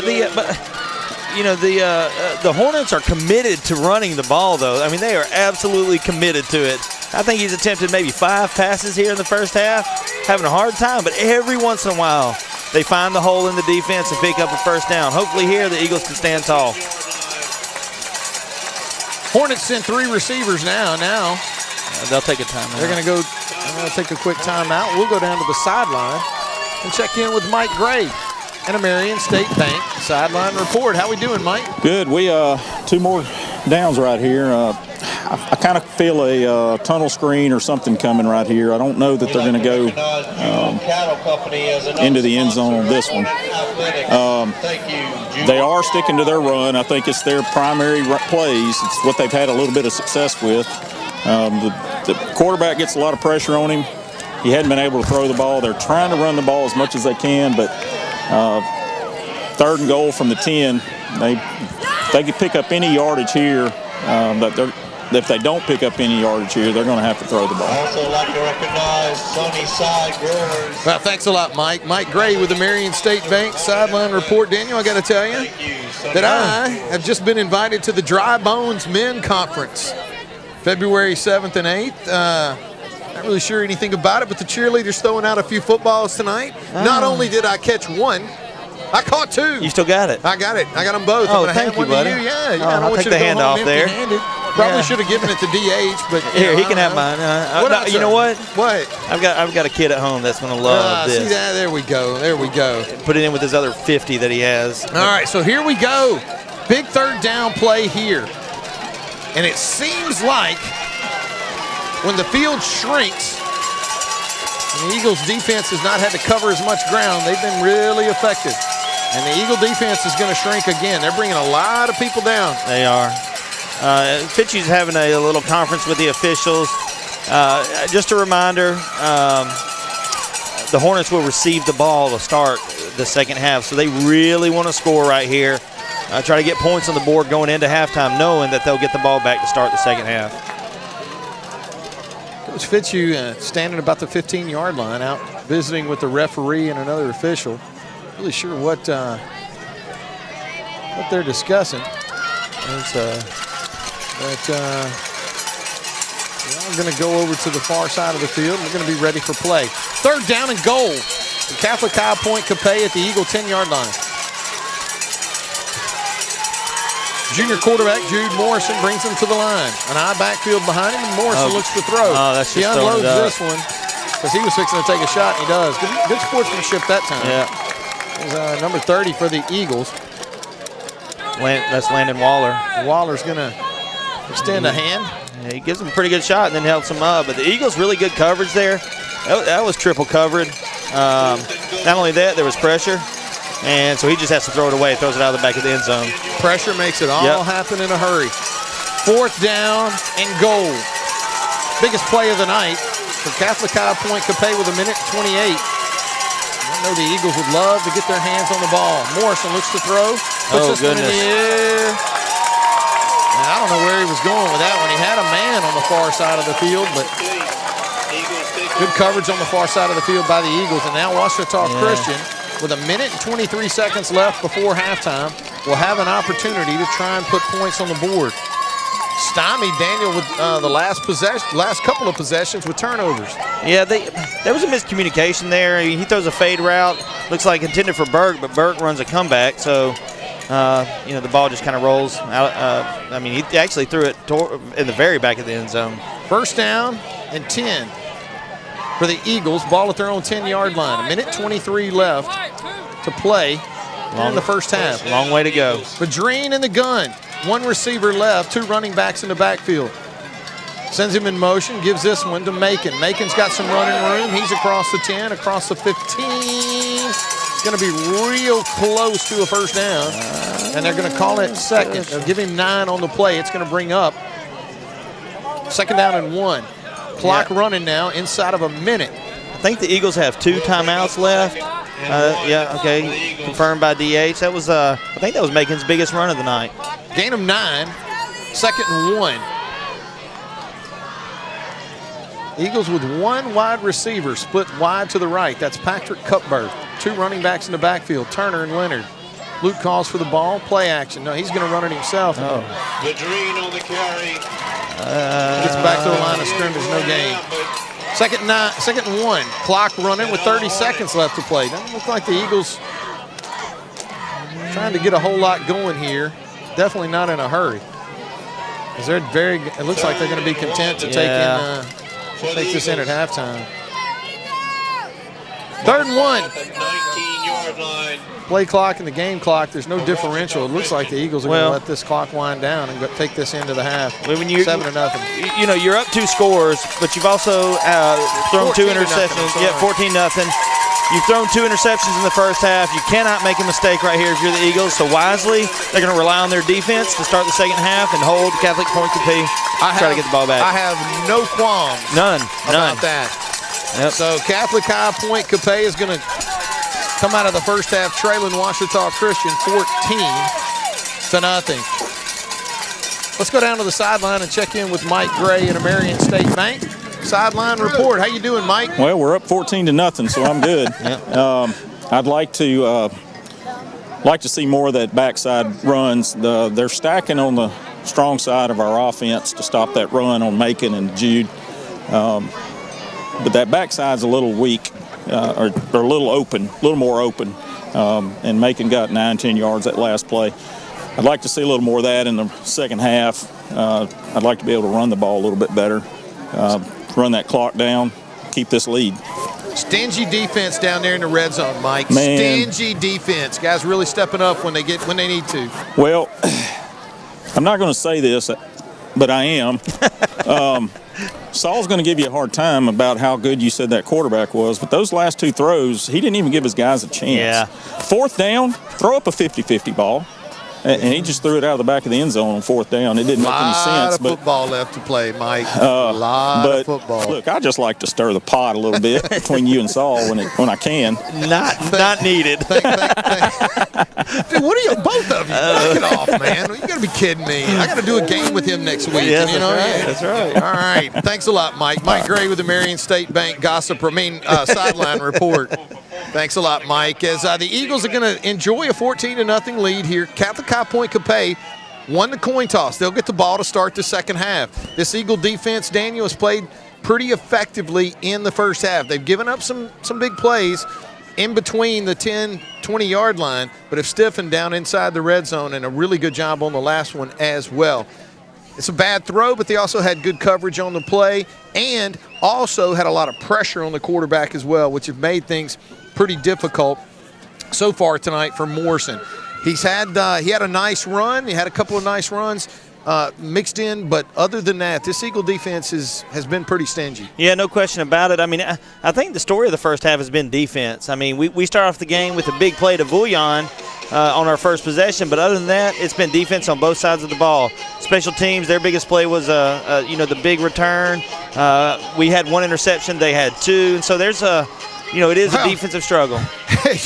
I mean, our other touchdown, I kept telling myself, our offense has had No, because one of those touchdowns is off of Jackson Mann's interception return. I'm going to go out on a limb and say that's his first career touchdown. I got to think it's going to be as well, especially, I've been calling a few of these games, and I don't remember that one, but a really nice job by Mann.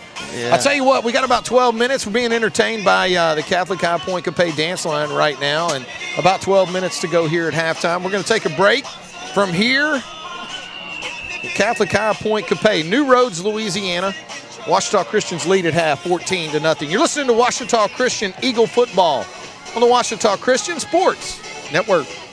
Hey sports fans, this is Ashton Smith with Shelter Insurance. We are a local agency that specializes in providing the best coverages and service for our clients. We offer all your insurance needs such as auto, home, life, and commercial. We would love the opportunity to earn your business. Please call us at 318-343-3582. You can find us at Facebook or at 205 Old Bastrop Road in Monroe. We are your shield. We are your shelter.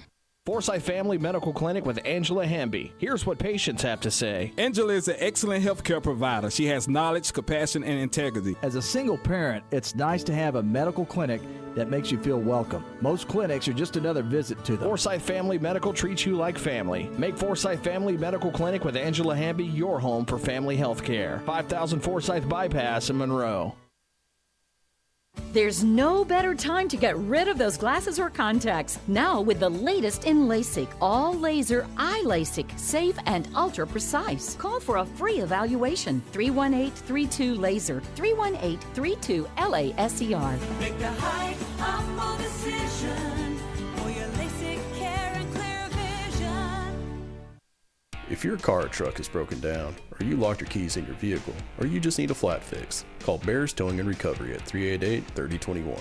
In fact, why not just save the number in your cell phone? That's 388-3021. Bears Towing is on call 24 hours a day and 7 days a week. They understand that an emergency doesn't happen at convenient times. Bears Towing, 388-3021. Bears Towing is a proud sponsor of OCS football.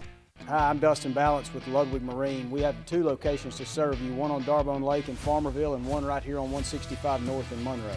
Come by and check us out. We have the best brands on the market: Phoenix Bass boats, Weldcraft aluminum boats, and your Gator Tail duck boat needs. Give us a call today at 318-545-5595 or check us out on the web at www.ludwig-marine.com. Mitch Ludwig and the Ludwig Marine crew would like to say, go Eagles. Here's the deal. When you combine State Farm Home and Auto Insurance, you save an average of $889. State Farm agent Ron Bush is ready to help you combine home and auto and save with 2 locations to serve you in Bastrop and Sterlington. Call 318-388-4663 today. Like a good neighbor, State Farm is there. Average annual per household savings based on a 2019 national survey by State Farm of new policyholders who reported savings by switching to State Farm. Dreher Contracting has been walked on and driven on all over town for 5 decades. Dreher Contracting has been serving our community for over 50 years. That's a lot of asphalt. Surface treatments, hot mix, parking lots, driveways, asphalt maintenance, dozer work, and crushed stone. You can walk and drive on us with confidence. Call 281-2242. Dreher Contracting in Bastrop. Start smiling today with Neela Dental. Whether you need general dentistry, dental implants, or a cosmetic touch-up, Neela Dental is here to give you the confidence to smile strong and healthy. They offer state-of-the-art treatments with everything performed in-house in 2 convenient locations, Tower Drive in Monroe and Highway 2 in Farmerville. Feeling nervous about your visit? No worries. Neela Dental offers sedation options tailored just for you. So why wait? Start smiling today and visit neeladental.com. Neela Dental would like to wish OCS the best this season. Go Eagles! Everyone likes to be on the winning team, but there are always many obstacles in the way. Join us at Forsyth Church of Christ, where we celebrate overcoming the hurdles and struggles of life together. We are a community of faith, supporting each other's victories. Come as you are, and let's tackle life's challenges together. Join us at Forsyth Church of Christ this Sunday at 10 a.m. Visit facoc.org for more information. Go Eagles! Trinity Diamonds Direct, 201 Blanchard Street in West Monroe. Wholesale jewelry with integrity. They provide honest, professional experience while offering stunning diamonds and fine jewelry at or below wholesale prices. And we do custom pieces by appointment. Engagement rings, tennis bracelets, pearls, earrings, necklaces, gemstones, loose diamonds, and jewelry repairs. Trinity Diamonds Direct, 201 Blanchard Street in West Monroe. Are you tired of pushing through the pain? Do you struggle day in and day out with simple tasks? Are you ready for change? If so, call Louisiana Pain Care. At Louisiana Pain Care, our doctors are board certified and fellowship trained to target the source of your pain and help you manage it. Visit lapaincare.com for more information and to schedule your appointment. Louisiana Pain Care, your spine care experts. There are 2 Big Mac burgers now? Never had a Big Mac. If you're gonna try your first Big Mac, you gotta go with the original. Can't go wrong with the classics, right? Nah. If you're gonna try something new, go with the new Chicken Big Mac. It's got special sauce, lettuce, cheese, pickles, and 2 chicken patties on a sesame seed bun. Stop saying everything I'm saying. I'm not. Yes, you are. No, you are. No, you are. So what will it be? The Big Mac or the Chicken Big Mac? Yes. The Chicken Big Mac. It's not a Big Mac. Get it while you can. In which the Hornets will receive the ball to begin the second half. A couple stats with this game. I mentioned going into the break that this was a defensive gain, and currently the Eagles have outgained the Hornets 156 yards on 20 plays to 108 yards on 27 plays. Eagles averaging 7.8 yards per play. The Hornets averaging 4 yards even per play. Kind of in a strange twist from what we've seen throughout the season. The Eagles having a tough time getting going on the ground. 10 carries for 41 yards. A little bit more success from the Hornets side. 15 carries for 77 yards. 12 first downs for the Hornets, 9 for the Eagles. Both teams pretty effective, efficient on third down conversions. Ouachita Christian 2 of 4, and Catholic Point Capee 3 of 5. 2 sacks by the Eagles defense. 2 turnovers by the Eagles. 1 turnover by the Hornets. The interception, touchdown return by Jackson Mann would be that turnover. So Luke Vadreen's 5 of 10 for 115, 1 touchdown, 2 interceptions. Cam Vullion, leading receiver, 2 catches, 67 yards. Patrick Turpin also with 2 catches for 26 yards. Jude Turner has a catch for 22 yards. Jude's also the leading rusher, 4 carries for 29 yards. Macon Leonard also has 4 carries for 10 yards. Luke Vadreen has 2 carries for 2 yards. I don't have the stats, individual stats for the Hornets. And so that'll be it for our Sterlington Physical Therapy halftime show. And now we'll get into our in-game scoreboard update, brought to you by Shelter Insurance agent Ashton Smith. And we'll take a look at some of the scores from our division and from around the area.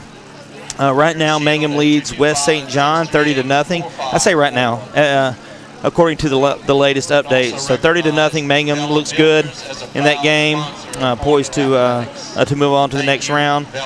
Ascension Catholic is ahead of Opelousas Catholic 30-7. I mentioned that because there's a chance if we make it to the semifinals, Ascension Catholic is one of the teams that we could possibly play there, or the winner of this game is one of the teams that we could possibly play there.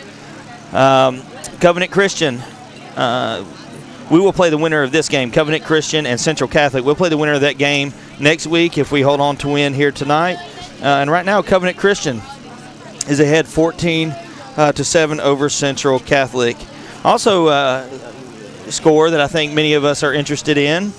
Southern Lab leads St. Fred 12-7, nearing halftime. And so kind of a low-scoring game over there. I've heard people talk about the Warriors' defense this year. They look like they're holding up pretty good against the Kittens, and so it's a 12-7 game. Could go either way. Sterlington's ahead of Lakeside 21-0. Darbone Woods playing at Isidore Newman down 35-7. The Union Farmers up on Red River 35-8. West Washita scoreless in the first half against Central 28-0. Wassman down to Iowa 17-8. West Monroe up on Mandeville 7-6. Close game there. And Zachary up on Ruston 14-7. And this is really one of the exciting things about playoff football is seeing these close scores during the season. There's usually a couple of good games and close scores that we kind of take note of. But, man, when we get to the second round of the playoffs, things really start to get more and more competitive. Interesting note about the Division IV Select bracket is that there were no upsets in the first round. So the teams that were ranked 17 through 24 all lost, and only the top 16 teams remain and are playing this week in the second round. So that's it. I want to thank Ashton Smith again for sponsoring our in-game scoreboard update. Also want to thank Sterlington Physical Therapy. Give Craig a call to set up an appointment.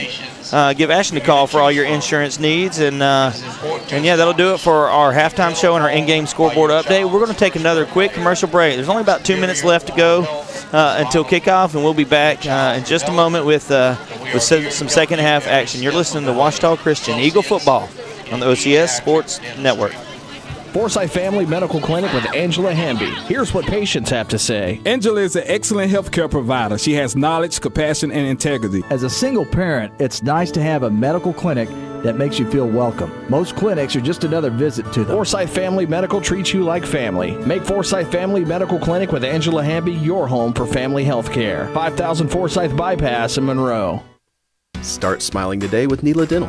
Whether you need general dentistry, dental implants, or a cosmetic touch-up, Neela Dental is here to give you the confidence to smile strong and healthy. They offer state-of-the-art treatments with everything performed in-house. In 2 convenient locations, Tower Drive in Monroe and Highway 2 in Farmerville. Feeling nervous about your visit? No worries. Neela Dental offers sedation options tailored just for you. So why wait? Start smiling today and visit neeladental.com. Neela Dental would like to wish OCS the best this season. Go Eagles! Dreher Contracting has been walked on and driven on all over town for 5 decades. Dreher Contracting has been serving our community for over 50 years. That's a lot of asphalt. Surface treatments, hot mix, parking lots, driveways, asphalt maintenance, dozer work, and crushed stone. You can walk and drive on us with confidence. Call 281-2242. Dreher Contracting in Bastrop. There's no better time to get rid of those glasses or contacts. Now with the latest in LASIK, all laser eye LASIK, safe and ultra precise. Call for a free evaluation. 318-32-LASER, 318-32-LASER. Make the right humble decision for your LASIK care and clear vision. Are you tired of pushing through the pain? Do you struggle day in and day out with simple tasks? Are you ready for change? If so, call Louisiana Pain Care. At Louisiana Pain Care, our doctors are board certified and fellowship trained to target the source of your pain and help you manage it. Visit lapaincare.com for more information and to schedule your appointment. Louisiana Pain Care, your spine care experts. If your car or truck is broken down, or you locked your keys in your vehicle, or you just need a flat fix, call Bears Towing and Recovery at 388-3021. In fact, why not just save the number in your cell phone? That's 388-3021. Bears Towing is on call 24 hours a day and 7 days a week. They understand that an emergency doesn't happen at convenient times. Bears Towing, 388-3021. Bears Towing is a proud sponsor of OCS football. Hi, I'm Dustin Balance with Ludwig Marine. We have 2 locations to serve you, one on Darbone Lake in Farmerville and one right here on 165 North in Monroe. Come by and check us out. We have the best brands on the market: Phoenix Bass boats, Weldcraft aluminum boats, and your Gator Tail duck boat needs. Give us a call today at 318-545-5595 or check us out on the web at www.ludwig-marine.com. Mitch Ludwig and the Ludwig Marine crew would like to say, go Eagles. Hey sports fans, this is Ashton Smith with Shelter Insurance. We are a local agency that specializes in providing the best coverages and service for our clients. We offer all your insurance needs such as auto, home, life, and commercial. We would love the opportunity to earn your business. Please call us at 318-343-3582. You can find us at Facebook or at 205 Old Bastrop Road in Monroe. We are your shield. We are your shelter. Trinity Diamonds Direct, 201 Blanchard Street in West Monroe. Wholesale jewelry with integrity. They provide honest, professional experience while offering stunning diamonds and fine jewelry at or below wholesale prices. And we do custom pieces by appointment. Engagement rings, tennis bracelets, pearls, earrings, necklaces, gemstones, loose diamonds, and jewelry repairs. Trinity Diamonds Direct, 201 Blanchard Street in West Monroe.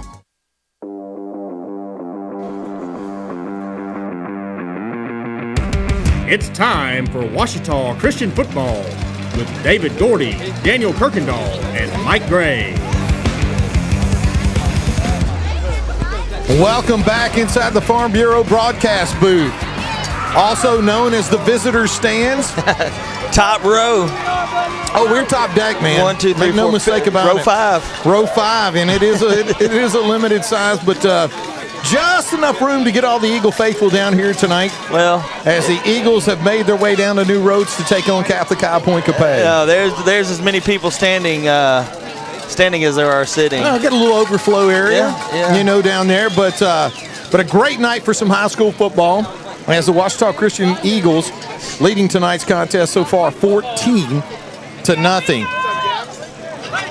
Eagles have this Eagle defense, Daniel, has played really, really well in the first half, giving up some plays here and there, but overall they've been able to, especially down in the red zone, keep this Catholic High Point Capay team at bay. All right, so as we get ready to get into this, there's a game going on right now that could determine where we go next week.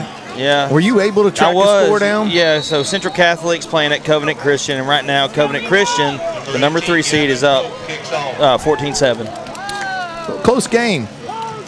Gavin will get his leg into this one. Oh. And number 4, Cooper Burke, on a return for the Hornets.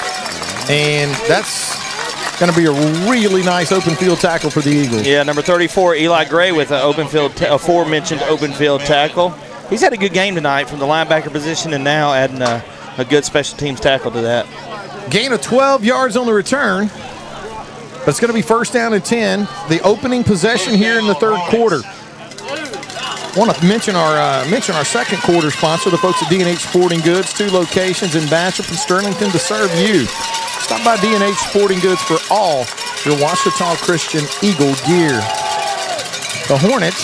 Oh, really nice tackle. A little bit of running room, but a really nice open field tackle that time for the Eagles. Looks like number 5, Andon Melton, Daniel, as he closed that gap in a hurry.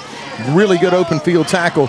There was a hole there, but Andon fielded it in a hurry. A gain of 1 yard on the play. Will bring up 2nd and 9. He did. Good job stepping up from the safety position and making a nice hit and nice tackle.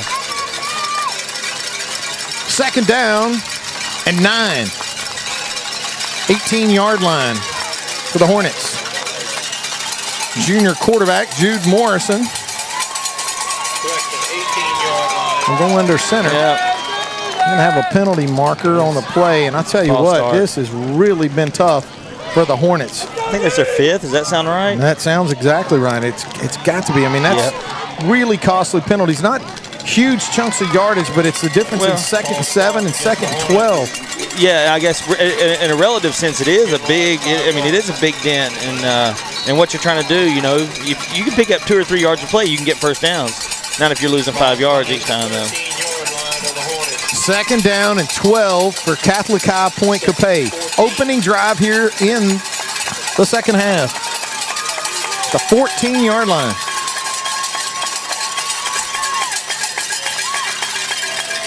They keep this one on the ground, and again, the Eagle defense responds. Nice positive play. Yeah. Stacy Shaw with a nice tackle, but it looks like the Hornets have a player down, and I think it's one of their linemen. Timeout for an injury. And while they look to him, man, it has been a battle in the trenches tonight. You know, there's definitely not a huge size differential between these two offensive lines other than number 58, Roy Lambert. Lambert stands at 6'5". But other than that, you've got a lot of equally sized guys really going at each other down there in the trenches. Yeah. Let's go down to the sideline, check in with Mike Gray at a Marion State Bank sideline report. How you doing, Mike? Good. It looks like he's holding his knee, so I'm not sure if he got rolled up on or whatever. It was a good stop by us to keep it at third and 11, I guess. Yeah, third and 11. So looks like he's going to go off under his own power. So that's good. Thanks a lot, Mike. Mike Gray with the Marion State Bank sideline report. A gain of 2 yards on the play. It's going to bring up third down and 11. They got this football at their own 16-yard line. Opening drive here in the second half. Eagles lead 14-0. This Eagle defense has been difficult to deal with in the red zone. Big third down play here for Point Capay.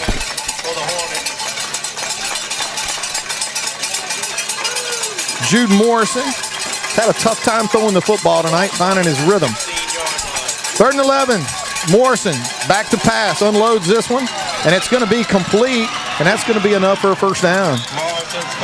And that pass, boy, I tell you, it came out of his hand fluttering, but it had enough on it to get it to his receiver, and that's going to be enough for a first down for Catholic High Point Capay. A gain of 16 yards on the play, or actually 20 on the play.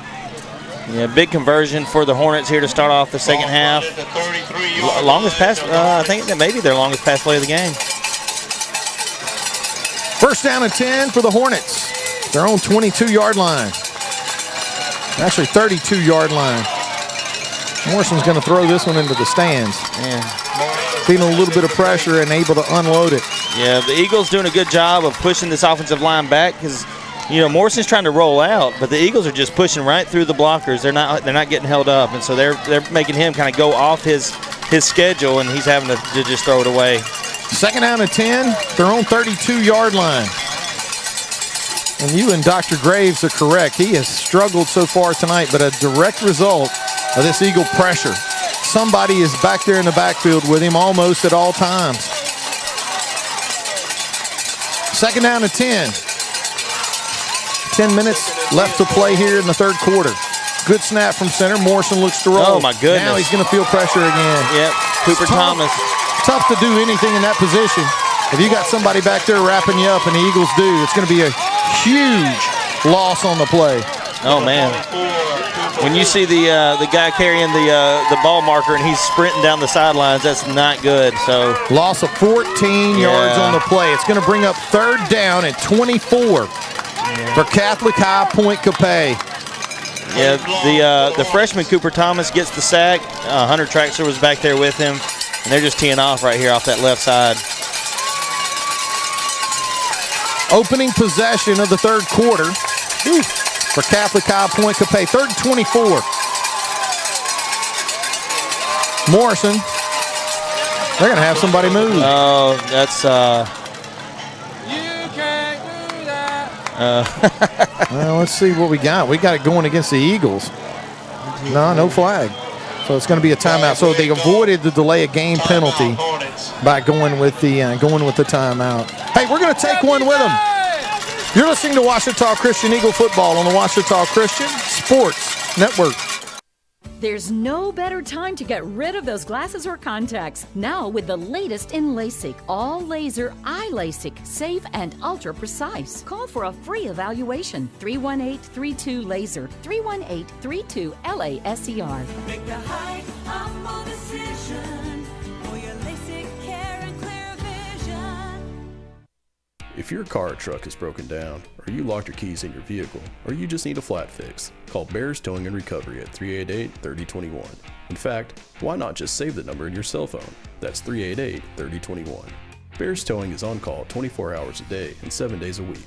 They understand that an emergency doesn't happen at convenient times. Bears Towing, 388-3021. Bears Towing is a proud sponsor of OCS football. Visit facoc.org for more information. Go Eagles! Welcome back.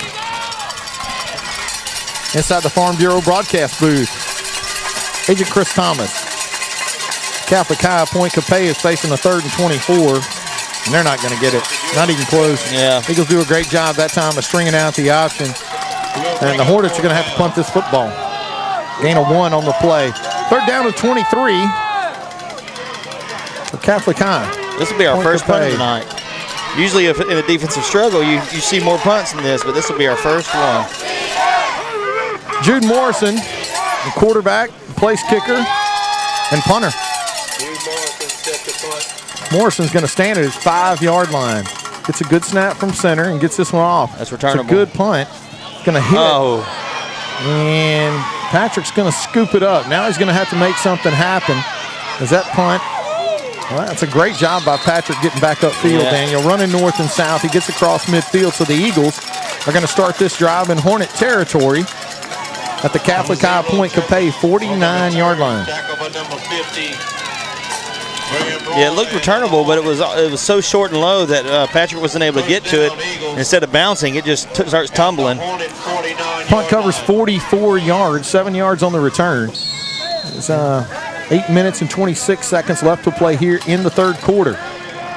Our 3rd quarter sponsor, Randall's Captain Avery Seafood and Specialty Meats for all your tailgating needs, catering needs. Call Randall today, 318-388-2278. 1st and 10 for the Eagles. Jude goes in motion. Good snap from center. They give this one to Macon. He cuts off a nice block from Jude. But, boy, he is that time wrapped up, and that is not going to go well for Mr. Leonard.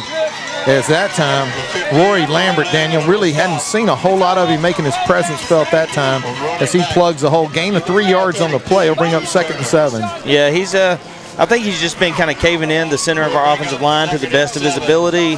And, we have had trouble running in, inside of the tackles. But right there, Lambert does a good job of getting a hold of Macon. 2nd and 7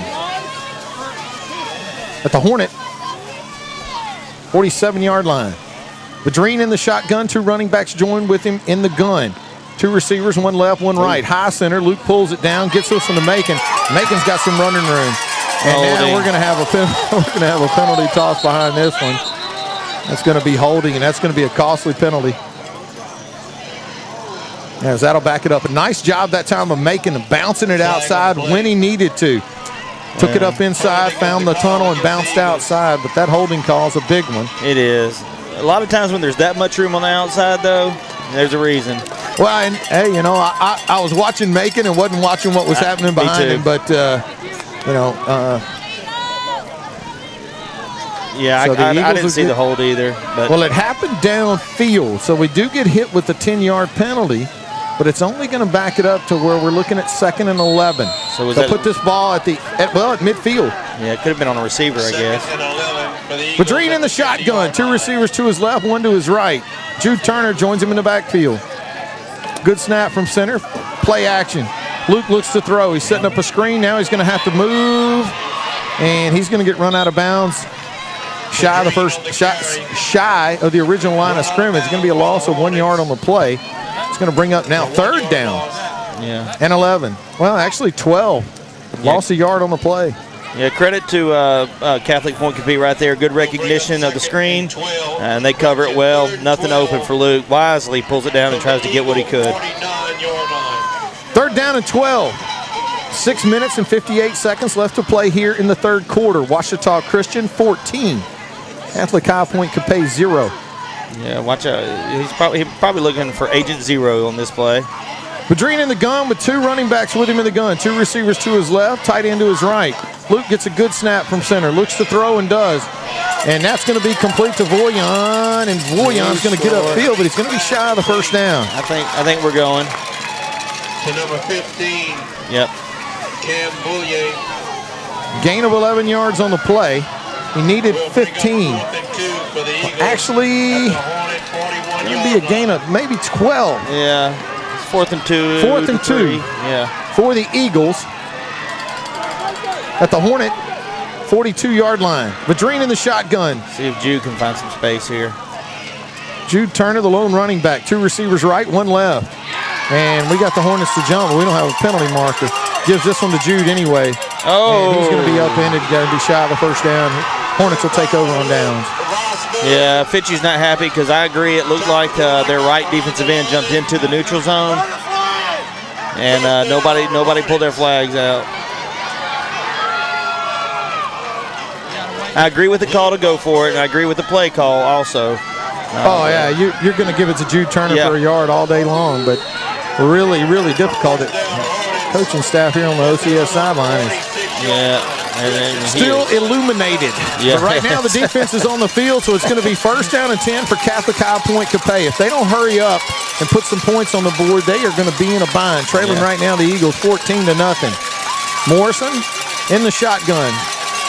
Looks to throw and does. Got a receiver on the far side of the field, and it's caught by Cooper Burke. Burke's going to make one man miss on the far side, and I think he's going to have enough for a first down. Yep, they're going to move the chains. Now that time,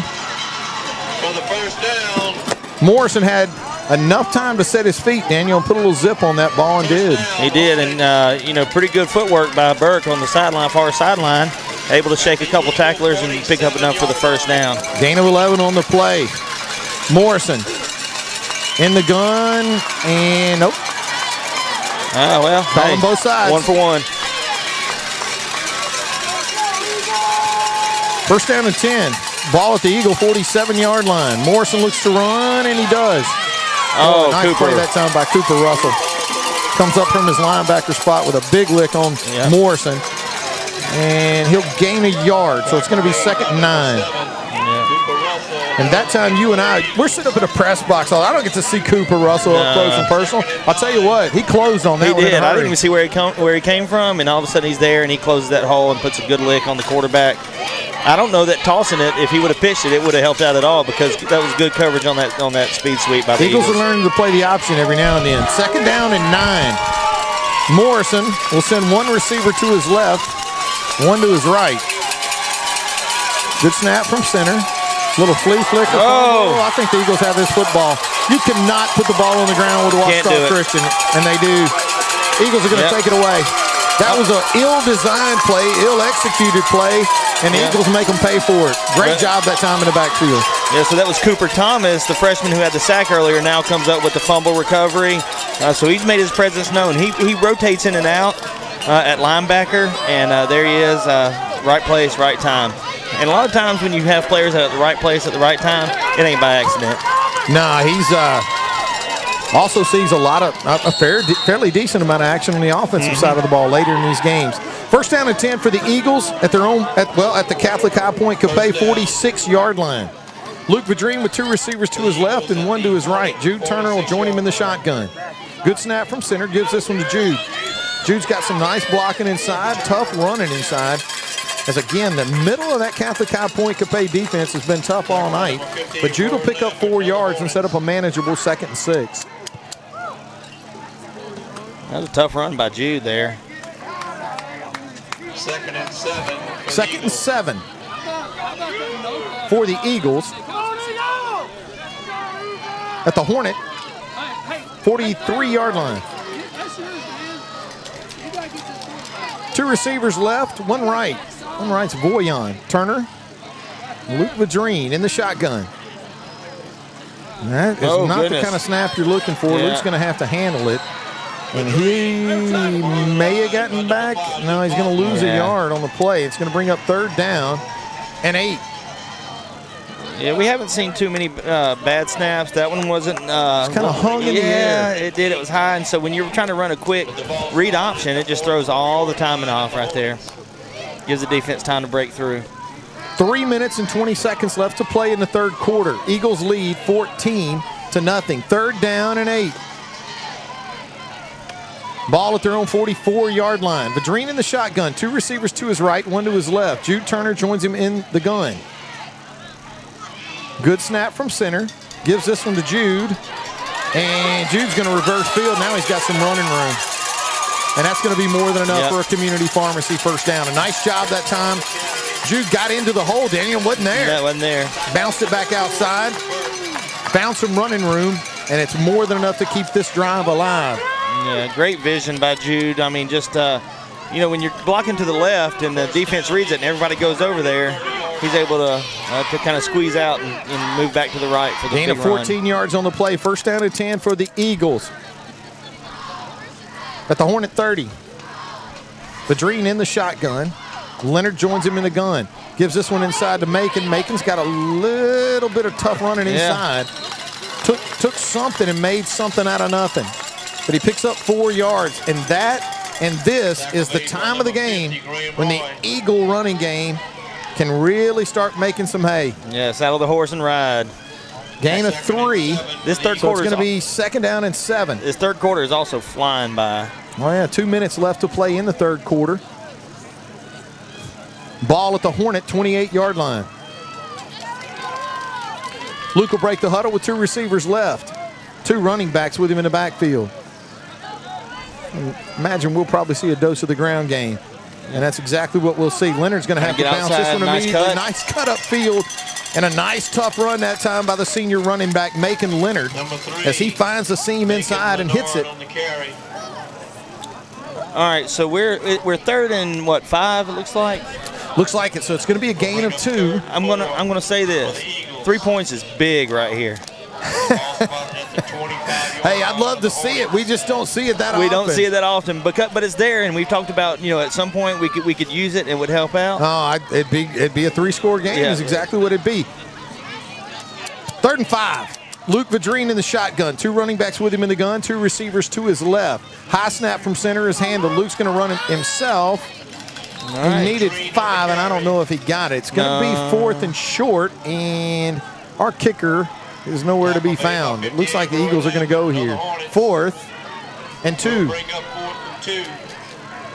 And we're going to have some personnel moving in and out, but it's not going to involve Gavin Polk. Well, the Eagles are going to go here 4th and 2 with 42 seconds and a clock running. We're going to have a timeout here. And a 14-0 lead. Coach Fitchie, yep. Well, let's go down to the sideline and check in with Mike Gray in a Marion State Bank sideline report. How you doing, Mike? That last turnover was a bad flea flicker. Oh, Mike, it was the worst flea flicker. He went to turn around, and the running back was trying to pick somebody up on a block, and they ran into each other and ended up putting the ball on the ground, which is great. I'm sitting here watching where these guys are going down, and they're marking it a yard short every time. They're always going to the hash. When it's this close, 3rd and 4th down, the rule is let's put it where he actually went down. They're not doing that. So we would be a full yard and a half ahead of where we are now if we mark it where we go down. But we just need to. Yes, the last time the guy did jump on 4th down. Fitzy was livid. He was in the referee's ear. He said it, and the referee said it's that other side referee to make that call. It was on his side. Yeah. Even though he can see it, he didn't make the call. So I'm sure they've got the other coaches in their ear on the other side. So they gave us one back right down here in front of us. It was close. That was a great call. To be fair, though, they were further in the neutral zone than we were. Thanks a lot, Mike. Mike Gray with the Marion State Bank sideline report. Mike is always unbiased. Oh, yes. First, it's a big 4th down play here. The Eagles have elected to go for it. Hard count. Jude Turner, the deep back, going to send a man in motion. That's Cutbirth. Turpin. I'm sorry. I go with I mess it up all the time. Turpin again across the formation. Turns, hands this one inside to Jude. Oh, my goodness. Yeah. Good job by the offensive line. Nice run that time by Jude Turner. A nice job up front by that offensive line. This drive stays alive. Gain of 5 yards on the play, and that is enough for a community pharmacy first down, and the Eagles are dangerously close. Yep. Have to look at the spot to being inside the Washam Agency red zone. Yeah, that was he ran off the left side there, pretty much between our left tackle, Jackson Mann, who's had a big game tonight, touchdown, and our left guard, John Turner. So really good job by the Eagles blocking over there and helping to pick up that 4th down after being unsuccessful in the last 4th down attempt. Well, we definitely want to thank tonight's 4th quarter sponsor, the Fat Doctor. is a physician-monitored weight loss program offering weekly accountability and support under Dr. Davin Spires. They use a three-pronged approach consisting of a ketogenic diet, intermittent fasting, and exercise to get to a healthier new you. Weight loss medications are also available as an option now as well. Find them on social media under the Fat Doctor Monroe, or give them a call today, 318-503-4441. Our fourth quarter sponsor, the Fat Doctor. Also want to thank our other first quarter sponsor, the Darren Dugan Agency. Second quarter brought to you by D&H Sporting Goods. The third quarter, Randall's Captain Avery's Seafood and Specialty Meats. We always want to thank all of our sponsors, the Ouachita Christian Eagle football. And I just got to say, I just thought about the scores from our two previous matchups with this team. One of them, there was, 89 points in. The other one, there was over 70 points. And now we're going into the fourth quarter here. 14-0 dogfight. First down and 10 for the Eagles at the Hornet 15-yard line, inside the Washington Agency red zone. An offset eye backfield beside Luke in the shotgun. Turns, hands this one inside. Oh, Got some running room. Leonard stood on his feet. Touchdown, Ouachita Christian. Macon Leonard takes it in from 15 yards out to add to the Eagle lead. All right, I shouted out the left side of our line earlier. That was off the right side. Bo Gregory, Micah Mosier. Great job right there opening that up for Macon, able to get into the end zone. Really nice hole, really nice run. Turpin to hold. For Gavin Polk. Ooh, Gavin sends it up through the uprights. A little pressure that time, but he gets it through. And the Eagles increase their lead now, 21-0.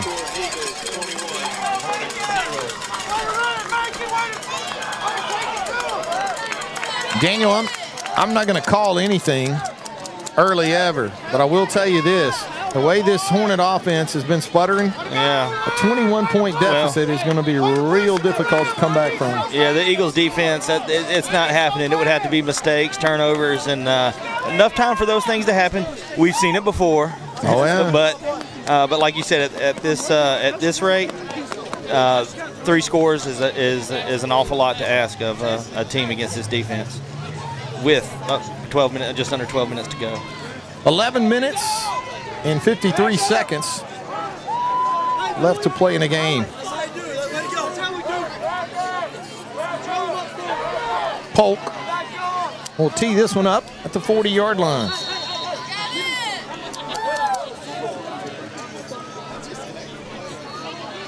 Gavin gets his leg into this one. It's going to drift inside the 10, inside the 5. And they're going to fake the reverse.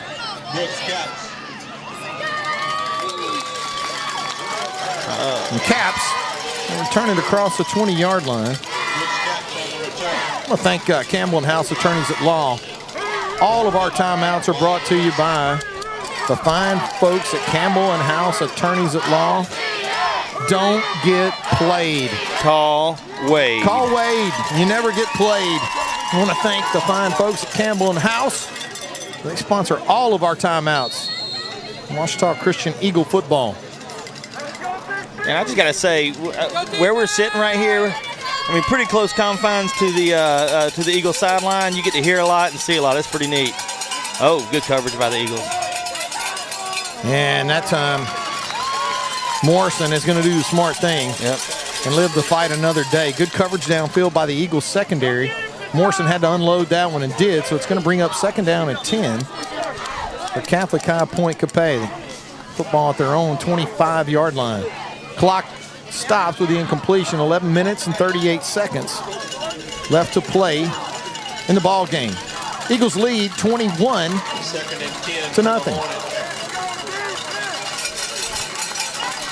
Morrison will bring the Hornets to the line. 2 receivers to his right, 1 to his left. Sends a running back in motion out of the backfield. Throws this one quick underneath to Caps. Oh, and Caps is going to be in a bind. Yeah, you can only go sideways for so far. Eagles do a nice job that time of hemming him up. Looked like actually on the stop for the Eagles was number 34. Eli Gray. Eli Gray. Nice open field tackle by Eli. Third and 10 for Catholic High Point Capay. They're running out of time in this one, trailing the Eagles 21-0.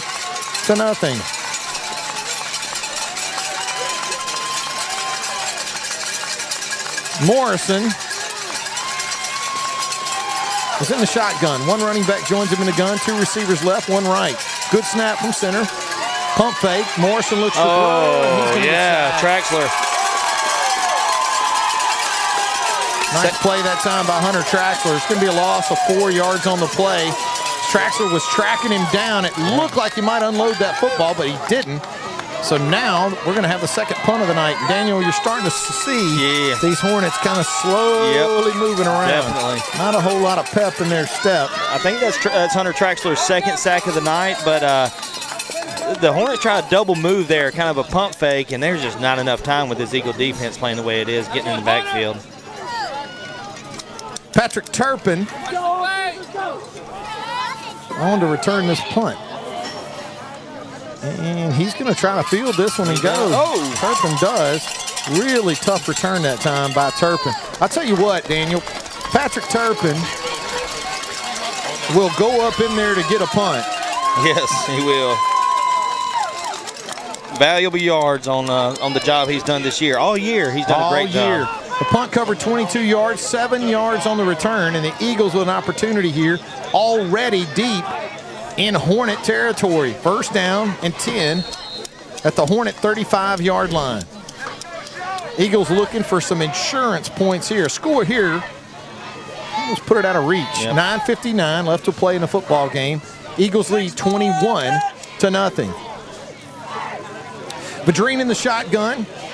Two receivers, one left, one right. Leonard joins him in the gun. High snap handle. Gives this one to Macon. Macon's got some running room. And he'll get out across the 30-yard line. Gain of 6 yards on the play. They'll put this one at the 32. Or actually, you know what? I hate to agree with Mike, but I mean, now it's actually at the 31-yard line. Actually, so 29, I should say. So, so anyway, first down, or second down, and let's call it 4 for the Eagles. Oh, yeah. At the Hornet 29. I mean, he's in great position. He's all over it. Look at him over there. High snap from center again. Handed inside. Leonard with some running room. Bounces it. Oh, he's got it. I think an illegal block. I got a feeling it's going to be holding against the Eagles. Yeah. Turpin looked like he was on the outside edge, on the outside there. Don't want to call him the guilty party, but it was thrown over there, right there at the point of contact. Right on his shoelace. So it is going to be holding against the Eagles, and they'll march off 10 yards. But again, not a huge penalty because these holding penalties are happening downfield. The ball is probably going to be close to where the previous play, 1 yard. So we'll lose a yard. So now it goes back to the 30. Second down and 5. Clock running. 9 minutes left to play in the football game. Eagles 21. Catholic High Point Capay 0. Vadrine in the shotgun. Two receivers to his right, tight end to his left. Cooper Russell playing tight end. Leonard in the gun. Or Leonard joins Luke in the gun. High snap from center again. Luke has to handle it. Oh, goodness. And it's going to be a tough run inside. But again, the timing off just a little bit with the high snaps that are being handled. Going to be a gain of 2. And it'll bring up third down and 3. They put this football at the Hornet 28-yard line. Clock running with 8:28. And the Eagles with a 3-touchdown lead.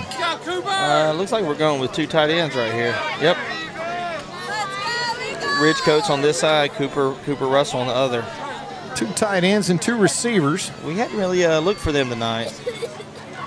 Another high snap handle. That's Turner. Turner's got some running room. Boy, we're not going to stop him with 1 guy. Yep. Still not going to stop him with 3 guys. They're trying to pull his pants off. Jude Turner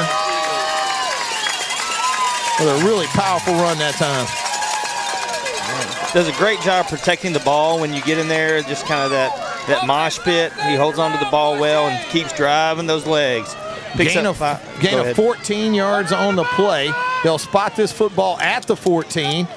Inside the Washam Agency red zone. First down at 10 at the 14-yard line. 7 minutes and 30 seconds left to play in the ball game. Counting. Eagles trying to put one more on the board. 2 tight ends part of the set. Turner, the lone running back. They give it inside to Jude. Jude makes one man miss with a really nice cut, and that is a dagger. When you can begin to eat up small chunks of yardage at will this late in the game, it is going to be a problem. A gain of 5. It'll be second down and 5 at the Hornet 9. Yeah, you know, the Eagles not hurrying up now. Well, no, I mean, we've had, I think, out of 11 games, 10 of them have had a running clock. Okay, and this game may end earlier than all those because the clock essentially has been running the whole time. Happens that way when you run the rock. That's right. Second down and 5 for the Eagles at the Hornet 9. Vadrine in the shotgun and offset eye backfield. Handles this one, gets it inside to Macon. Macon's with some running room. Oh, nice. 5-10. Woo! Washita Christian. Oh. Macon Leonard is going to take it in from 9 yards out, and that could be the dagger. Man, I love those jab steps, you know, and evades tacklers. 2 jabs. Looks like he's on skates out there. Really, really nice run. And it's amazing to see the contrast. Jude is a power guy. Yeah, he is going to make it very difficult for you to find him, and Macon seems to sometimes be able to find those angles and use his speed to get away from him. A really nice run that time out of the senior tailback, Macon Leonard. Gavin on, attempt the extra point. Turpin with a good hold. Ooh. Kick is up. Watch out, Carr. And that's gonna make it to the railroad tracks as Washita Christian will add to their lead now, 28-0, with 6 minutes and 33 seconds left to play in the football game. Let's go down to the sideline and check in with Mike Gray and Marion State Bank sideline report. Mike, how you doing? This is Mike's wisdom for the fourth quarter. All right, Mike. If it was not for football, I would not be playing football today. Now, that was a good, sustained drive. Ate some clock. We're getting yardage. You can tell that Catholic Point the P is getting a little tired. 8 men going on both sides of the ball. They're kind of wearing down. I thought they'd wear down a little quicker than this, but they've really hung in there and really given it a lot. Mike, they're playing hard. They just, you know, this is starting to weigh on them. Yeah, defensively we've done really well tonight, and it's been the difference. Thanks a lot. Mike Gray with the Marion State Bank sideline report. Gavin tees it up at the 40, gets his leg into it, a high kick, end over end, fielded cleanly around the 5. I'll tell you what, the Hornets have done a nice job so far tonight moving this one down on the return. Nice job that time by Caps. He'll be run out of bounds. It looks like they'll call it the 39-yard line of the Hornets, or actually gain of 33 on the return. They'll put it at the Hornet 39. First down and 10. I don't want to say too little, too late, but the Hornets are going to have to get something going. 3 receivers gotten away from the I backfield and the wishbone. They're going to run the option. They're going to find a nice. Oh my goodness! Yeah, he didn't knock him down. Good hit. A nice shot out in the open field. As that time it looked like Connor Robinson came up to make the tackle, but nice job that time by the ball carrier for Catholic High Point Capay, as he's going to end up picking up 2 yards. Actually 6 yards on the play. Yeah. So it's going to be second, 6. Long 5, short 6. It's going to be 2nd and 4, maybe 2nd and 5. Yeah, that was a good play by the Hornets right there. Looked smooth. I mean, nice pitch. You know, we kind of struggle with that at times. 2nd down, 5. Hornets are going to try to end around. Oh, what a tackle. Great open field tackle that time. And Melton coming up. And has had a really nice night, Daniel, on the defensive side of the ball. He's made a couple of really good open field tackles. And that's one of those where you, if you're like a young player and you're watching about how to tackle, you got to break down, make the read, go and go low. That was a good tackle. The officials throw a flag on us for a sideline violation. It's just a warning. Yeah. 3rd down and 4. Actually made a yard on the last carry, so it'll be 3rd and 3, actually. Maybe made 2. But they are going to have to pick up 3 to keep this drive alive. Of course, 4-down territory, 4-down time. 5 minutes left to play in the ball game. The Eagles get a tackle for loss right here. The roof's going to come off. There it is. And there's a tackle for loss. Going to be a loss of 2 yards on the play. And this is going to bring up 4th down. Now, we called that last touchdown, or at least I called it the dagger. But I will tell you right now, they come away with a 4th down stop here. I do not see any way Catholic High Point Capay is going to be able to win this football game, and the Eagles are going to advance. A little confusion out on the field as we're going to different defensive 3, 4, linemen 5, in. 6, 7, 8. Okay, good. We got 11 out there. 4th down. They're going to keep this one on the ground, and they're going to make the edge. Yeah. And this is going to, well, actually, what? He was in bounds. Good stats on the carry. Man, that's going to be a personal foul called against the Eagles. There's no doubt which way that's going. That is. Now, I will tell you this: in all of the time that I've seen a lot of football, I've never seen an official throw 2 flags. No, he's just like, gun draw. You know, he had both of them in the air. All right, so they marked the ball. He picked up about 6 yards and stepped out of bounds. It looks like where they marked it, and then that play happened about 10 yards beyond that. We can't see way over there, but it looked like he was still trying to pick up yards. Well, it's you know, I think it's one of those penalties that I think is probably going to have very little to do with the outcome of this football game. That was not one of those emotional penalties. No, it was not. The Eagles just falling victim to a penalty. 1st down and 10 for the Hornets.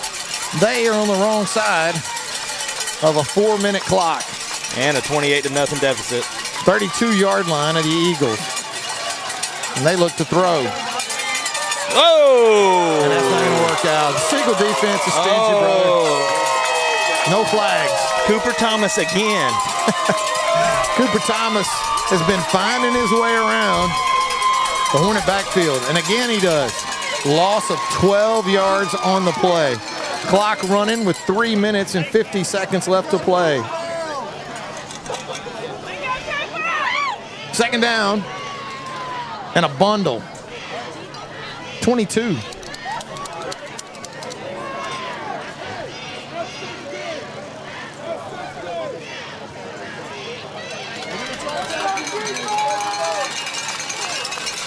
Morrison looks to throw, and it's going to be incomplete. That was a poorly thrown football.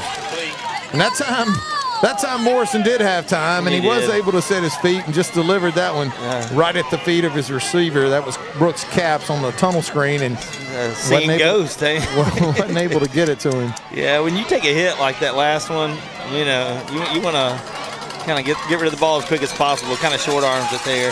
Catholic High Point Capay is not in a hurry to do much. Well, the clock's stopped. But they're not in a hurry to do much. It's been a long night for the Hornets. They're in a long way. Morrison is going to pull this one down. He's going to have some running room, put some air under it, and he's got a man. They're going to have a face mask call on top of that. So they'll be down around the 5, 6, 7 yard line. Flag on the play. Nice throw that time by Morrison as he found his receiver downfield. Looked like number 8, Carson Crabtree. Yeah. Some of those. And it looks like the Eagles will get hit with a face mask call, half the distance to the goal. Looks like they'll put this football right at the 5 yard line with 3 minutes and 19 seconds left to play in the game.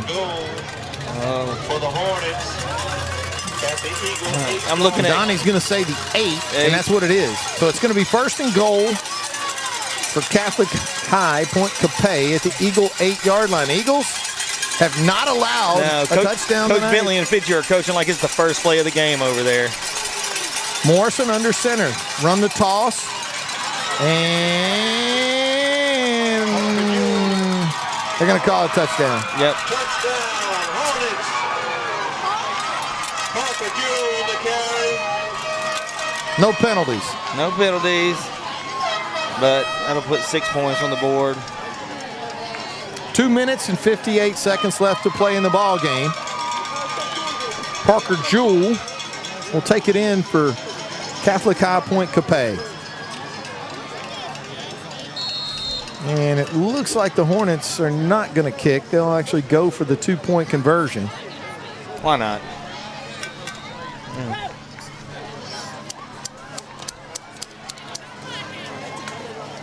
Morrison will go under center. Go to the sideline for the play call. Oh, a little sneaky trick there, and yeah, it's not going to work. Not gonna work. 28-6.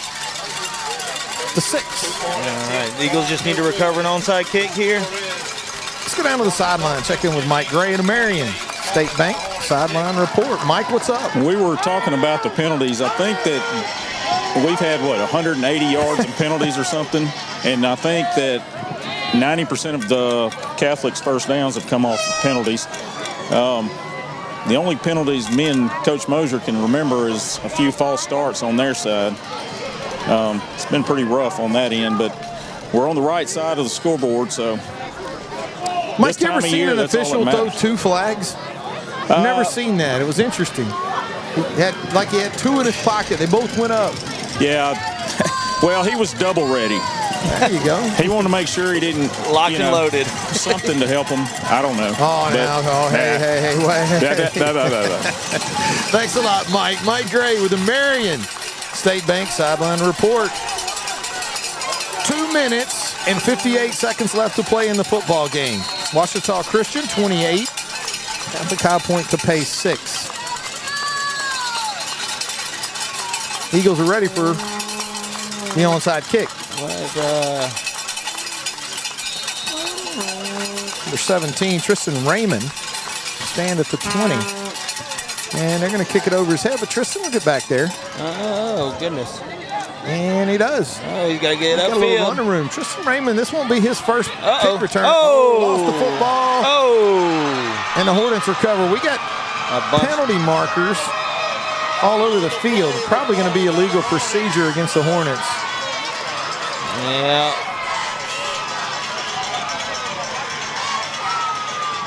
Yeah. I'm afraid this one may quiet down. Oh. Unless it's holding. We'll see. Oh, goodness. Draw flags on the play.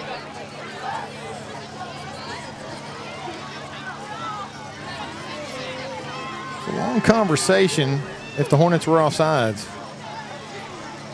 Oh, no, it's definitely going against the Eagles. And both the officials pick up their flags. Couple flags on the play. It's an illegal chop block against the Eagles. So it's going to be a first down for Catholic High Point Capay, and they'll pick up probably maybe a little yardage. First down, Hornets. Oh, man, they're in the red zone. That's how you execute an onside kick right there. First down and 10 for Catholic High Point Capay. The Eagle 19.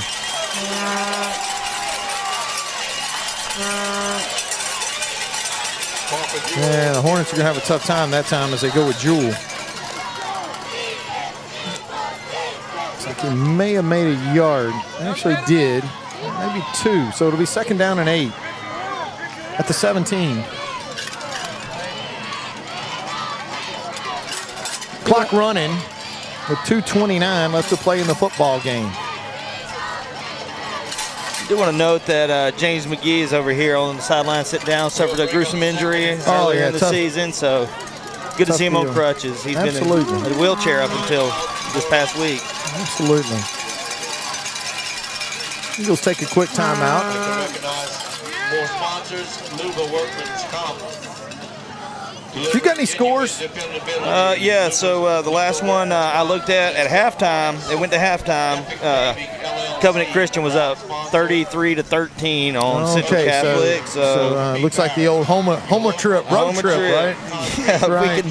we can keep the Hornets from scoring anymore here. Which I would hope that would be the case. Let's see here.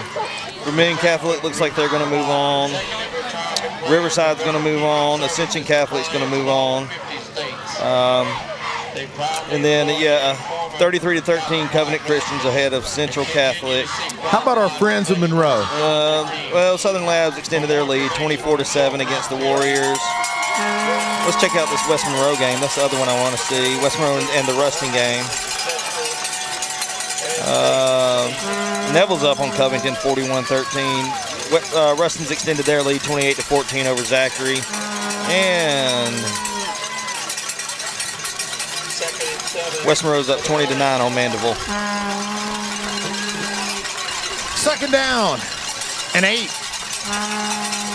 Hornets looked to throw, and that was well over the head of his intended receiver. Yeah. Turpin on the coverage there. Nice job.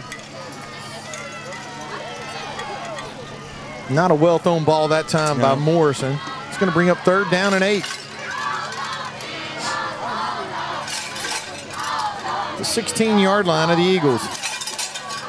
Incomplete pass will stop the clock.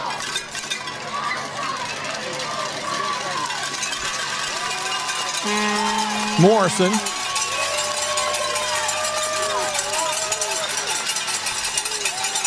Going to run the option.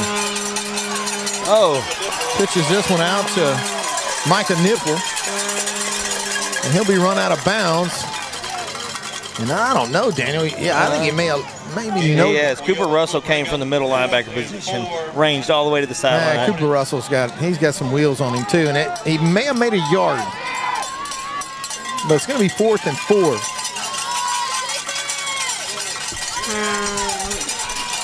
Clock's running with 1 minute and 40 seconds left to play in the football game at the 12-yard line. Morrison's going to look to throw, and he does. Got a receiver. And it's caught. Looks like it'll be enough for a first down, and it looks like it'll stop the clock with 1 minute and 35 seconds left to play in the football game. Eagles lead 28-6. I don't know. DH can confirm, but it looks like he's right at the 5-yard line. It is. It's going to be first and goal for Catholic High Point Capay at the Eagle 5. 1 minute and 35 left to play in the ball game. Hornets. 2 receivers.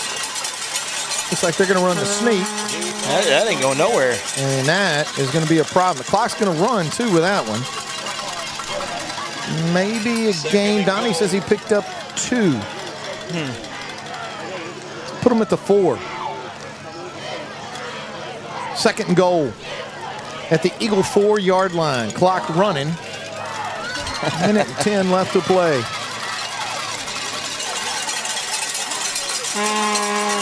Morrison looks to throw and does. I think got he caught a receiver. It, but he's short. Gonna rule him in bounds. Nice catch. Take him down to the 1-yard line. So a gain of 3.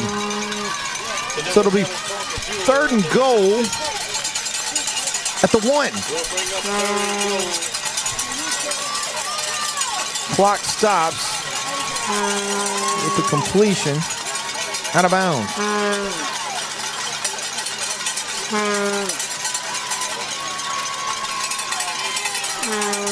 10 seconds left to go on the play clock. 5. Hands this one Eagles got it. Looks like the Eagles got the football. That's a backbreaker. Yep. If you had any doubt how this game was going to end, well, you don't know unless you know, and now we know. Washita Christian's going to recover that fumble and take over possession with 50 seconds left to play in the football game. And I think they're going to have a chance to close this one out. Yeah, you got to get out of the shadow of your own goal line, but I think we should be able to do that. And then let's go down to the sideline, check in with Mike Gray and a Marion State Bank sideline report. Mike, you ever been to Homa? Homa? Homa? Yeah, I think I have. But you know what? What's that? Tom Baudette's going to have to leave the light on. I ain't driving back after that one. That's a long way. Homa. That's a long ride. I get sleepy driving to Rayville, so. Homa, Louisiana. Looks like where the Eagles are going to be heading next week. Yeah, it sounds like it with those scores. I'm just glad to get that fumble right there. I really didn't want them to score. Yeah. No, perception's a lot. So. Well, hey, you know what? The biggest perception is that we go ahead and close this football game out right now, and that's exactly what the Eagles can do with just a minute left to play, 54 seconds. I'd like next week to not have so many penalties and turnovers. Yeah. We really need to get a little cleaner with it. Right there with you, Mike. Mike Gray with the Marion State Bank sideline report. 54 seconds left to play in the football game, and the Eagles with an opportunity to finish this ball game. They lead 28-6. Yeah, they're just going to have to run one out, and then they'll be able to hit the victory formation if they can pick up a couple yards here. Turns, hands this one to Leonard. Leonard's going to pick up a nice chunk of yardage. Close to a first down. It's probably maybe 7 or 8. Yeah. Clock's going to keep running now inside of 40 seconds. Gain of 5 on the play. And, Daniel, I'm going to think this is the last play of the game. Yeah. Should do it. Play clock differential and the clock. One more will end it. 2nd and 5 for the Eagles. I don't think you need to wait any longer. Yeah, this is going to do it. And Luke will take a knee, and the Washita Christian Eagles are going to advance. Stay alive. Yep, that's all that matters. As they move on. And they're going to defeat Catholic High Point Capay tonight, 28-6, as the clock hits 0. All right. So, Mr. Kirkendall, my playoff guru, where are we going next week? Oh, we're going to Homa, Louisiana. And going to play. We're going to play. It looks like we're going to play Covenant Christian. They're up 20 points, 3 scores on Central Catholic. Covenant Christian. Covenant Christian. In Homa. I don't know if we've ever played them. I have never been to. I've been to Homa. Okay. But I've never been to Covenant Christian, so this will be a first for me. Be interesting to see how many times we've played Covenant Christian, and if we've ever played there. I would say that we haven't. That's just a guess. Okay. They're the number 3 seed in our bracket this year. So, number 11 taking on the number 3 seed. So I guess you can consider this an upset tonight. 11-6, right? That's right. And so it looks like the winner of that game next week will face the winner of Riverside and Ascension Catholic. Yep. It's getting real, man. It's getting real. I mean, hey, I mentioned at halftime. I mentioned it. I don't think you were back yet, but there were no upsets in the first round of the Division IV select bracket. Not so surprising. the top 16 seeds move on.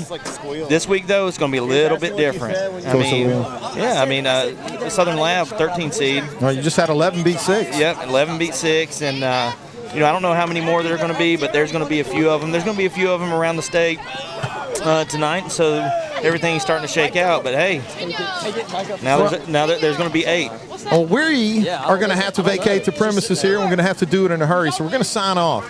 We just want to thank everybody for tuning in tonight as the Washita Christian Eagles advance.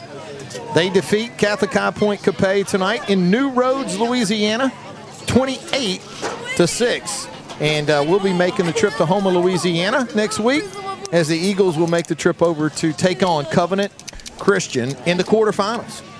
And I want to thank everybody for tuning in tonight. Of course, we want to thank to Heath and the group, Coach Q and all the guys for everything that they do, doing a great job. I've been getting texts all night. I mean, what a great live stream. Great live stream. We love the live stream. Hey. And I'm like, well, it's, they do a phenomenal job every week. And we just want to thank everybody for for everything that they do. And also, I want to thank Daniel Kirkendall, which I believe next week you're bailing on me. Am I right? Yes, I am. You got a little Thanksgiving activity? I do. That's all right. We'll be up almost in Kentucky, up north of Nashville. You need to see my grandmother. So we're going to be getting the band together band back together, right? Hey, yeah, that's right. Short of Coach Vadrine. Yeah, right. Did you watch how I operated this machine tonight? No, knock it off, dude. We don't need any help. Well, I mean, I'm going to miss you though. I can tell you those other band members we're talking about, they're not going to have a clue. Yeah. We're going to be in a bind. But hey, man, hope you have a great Thanksgiving, and we'll hold down the fort for you. And hey, you know what you get to do? I'll be tuning in, buddy. You get to watch the live I'll be stream, tuning in. you know, and so.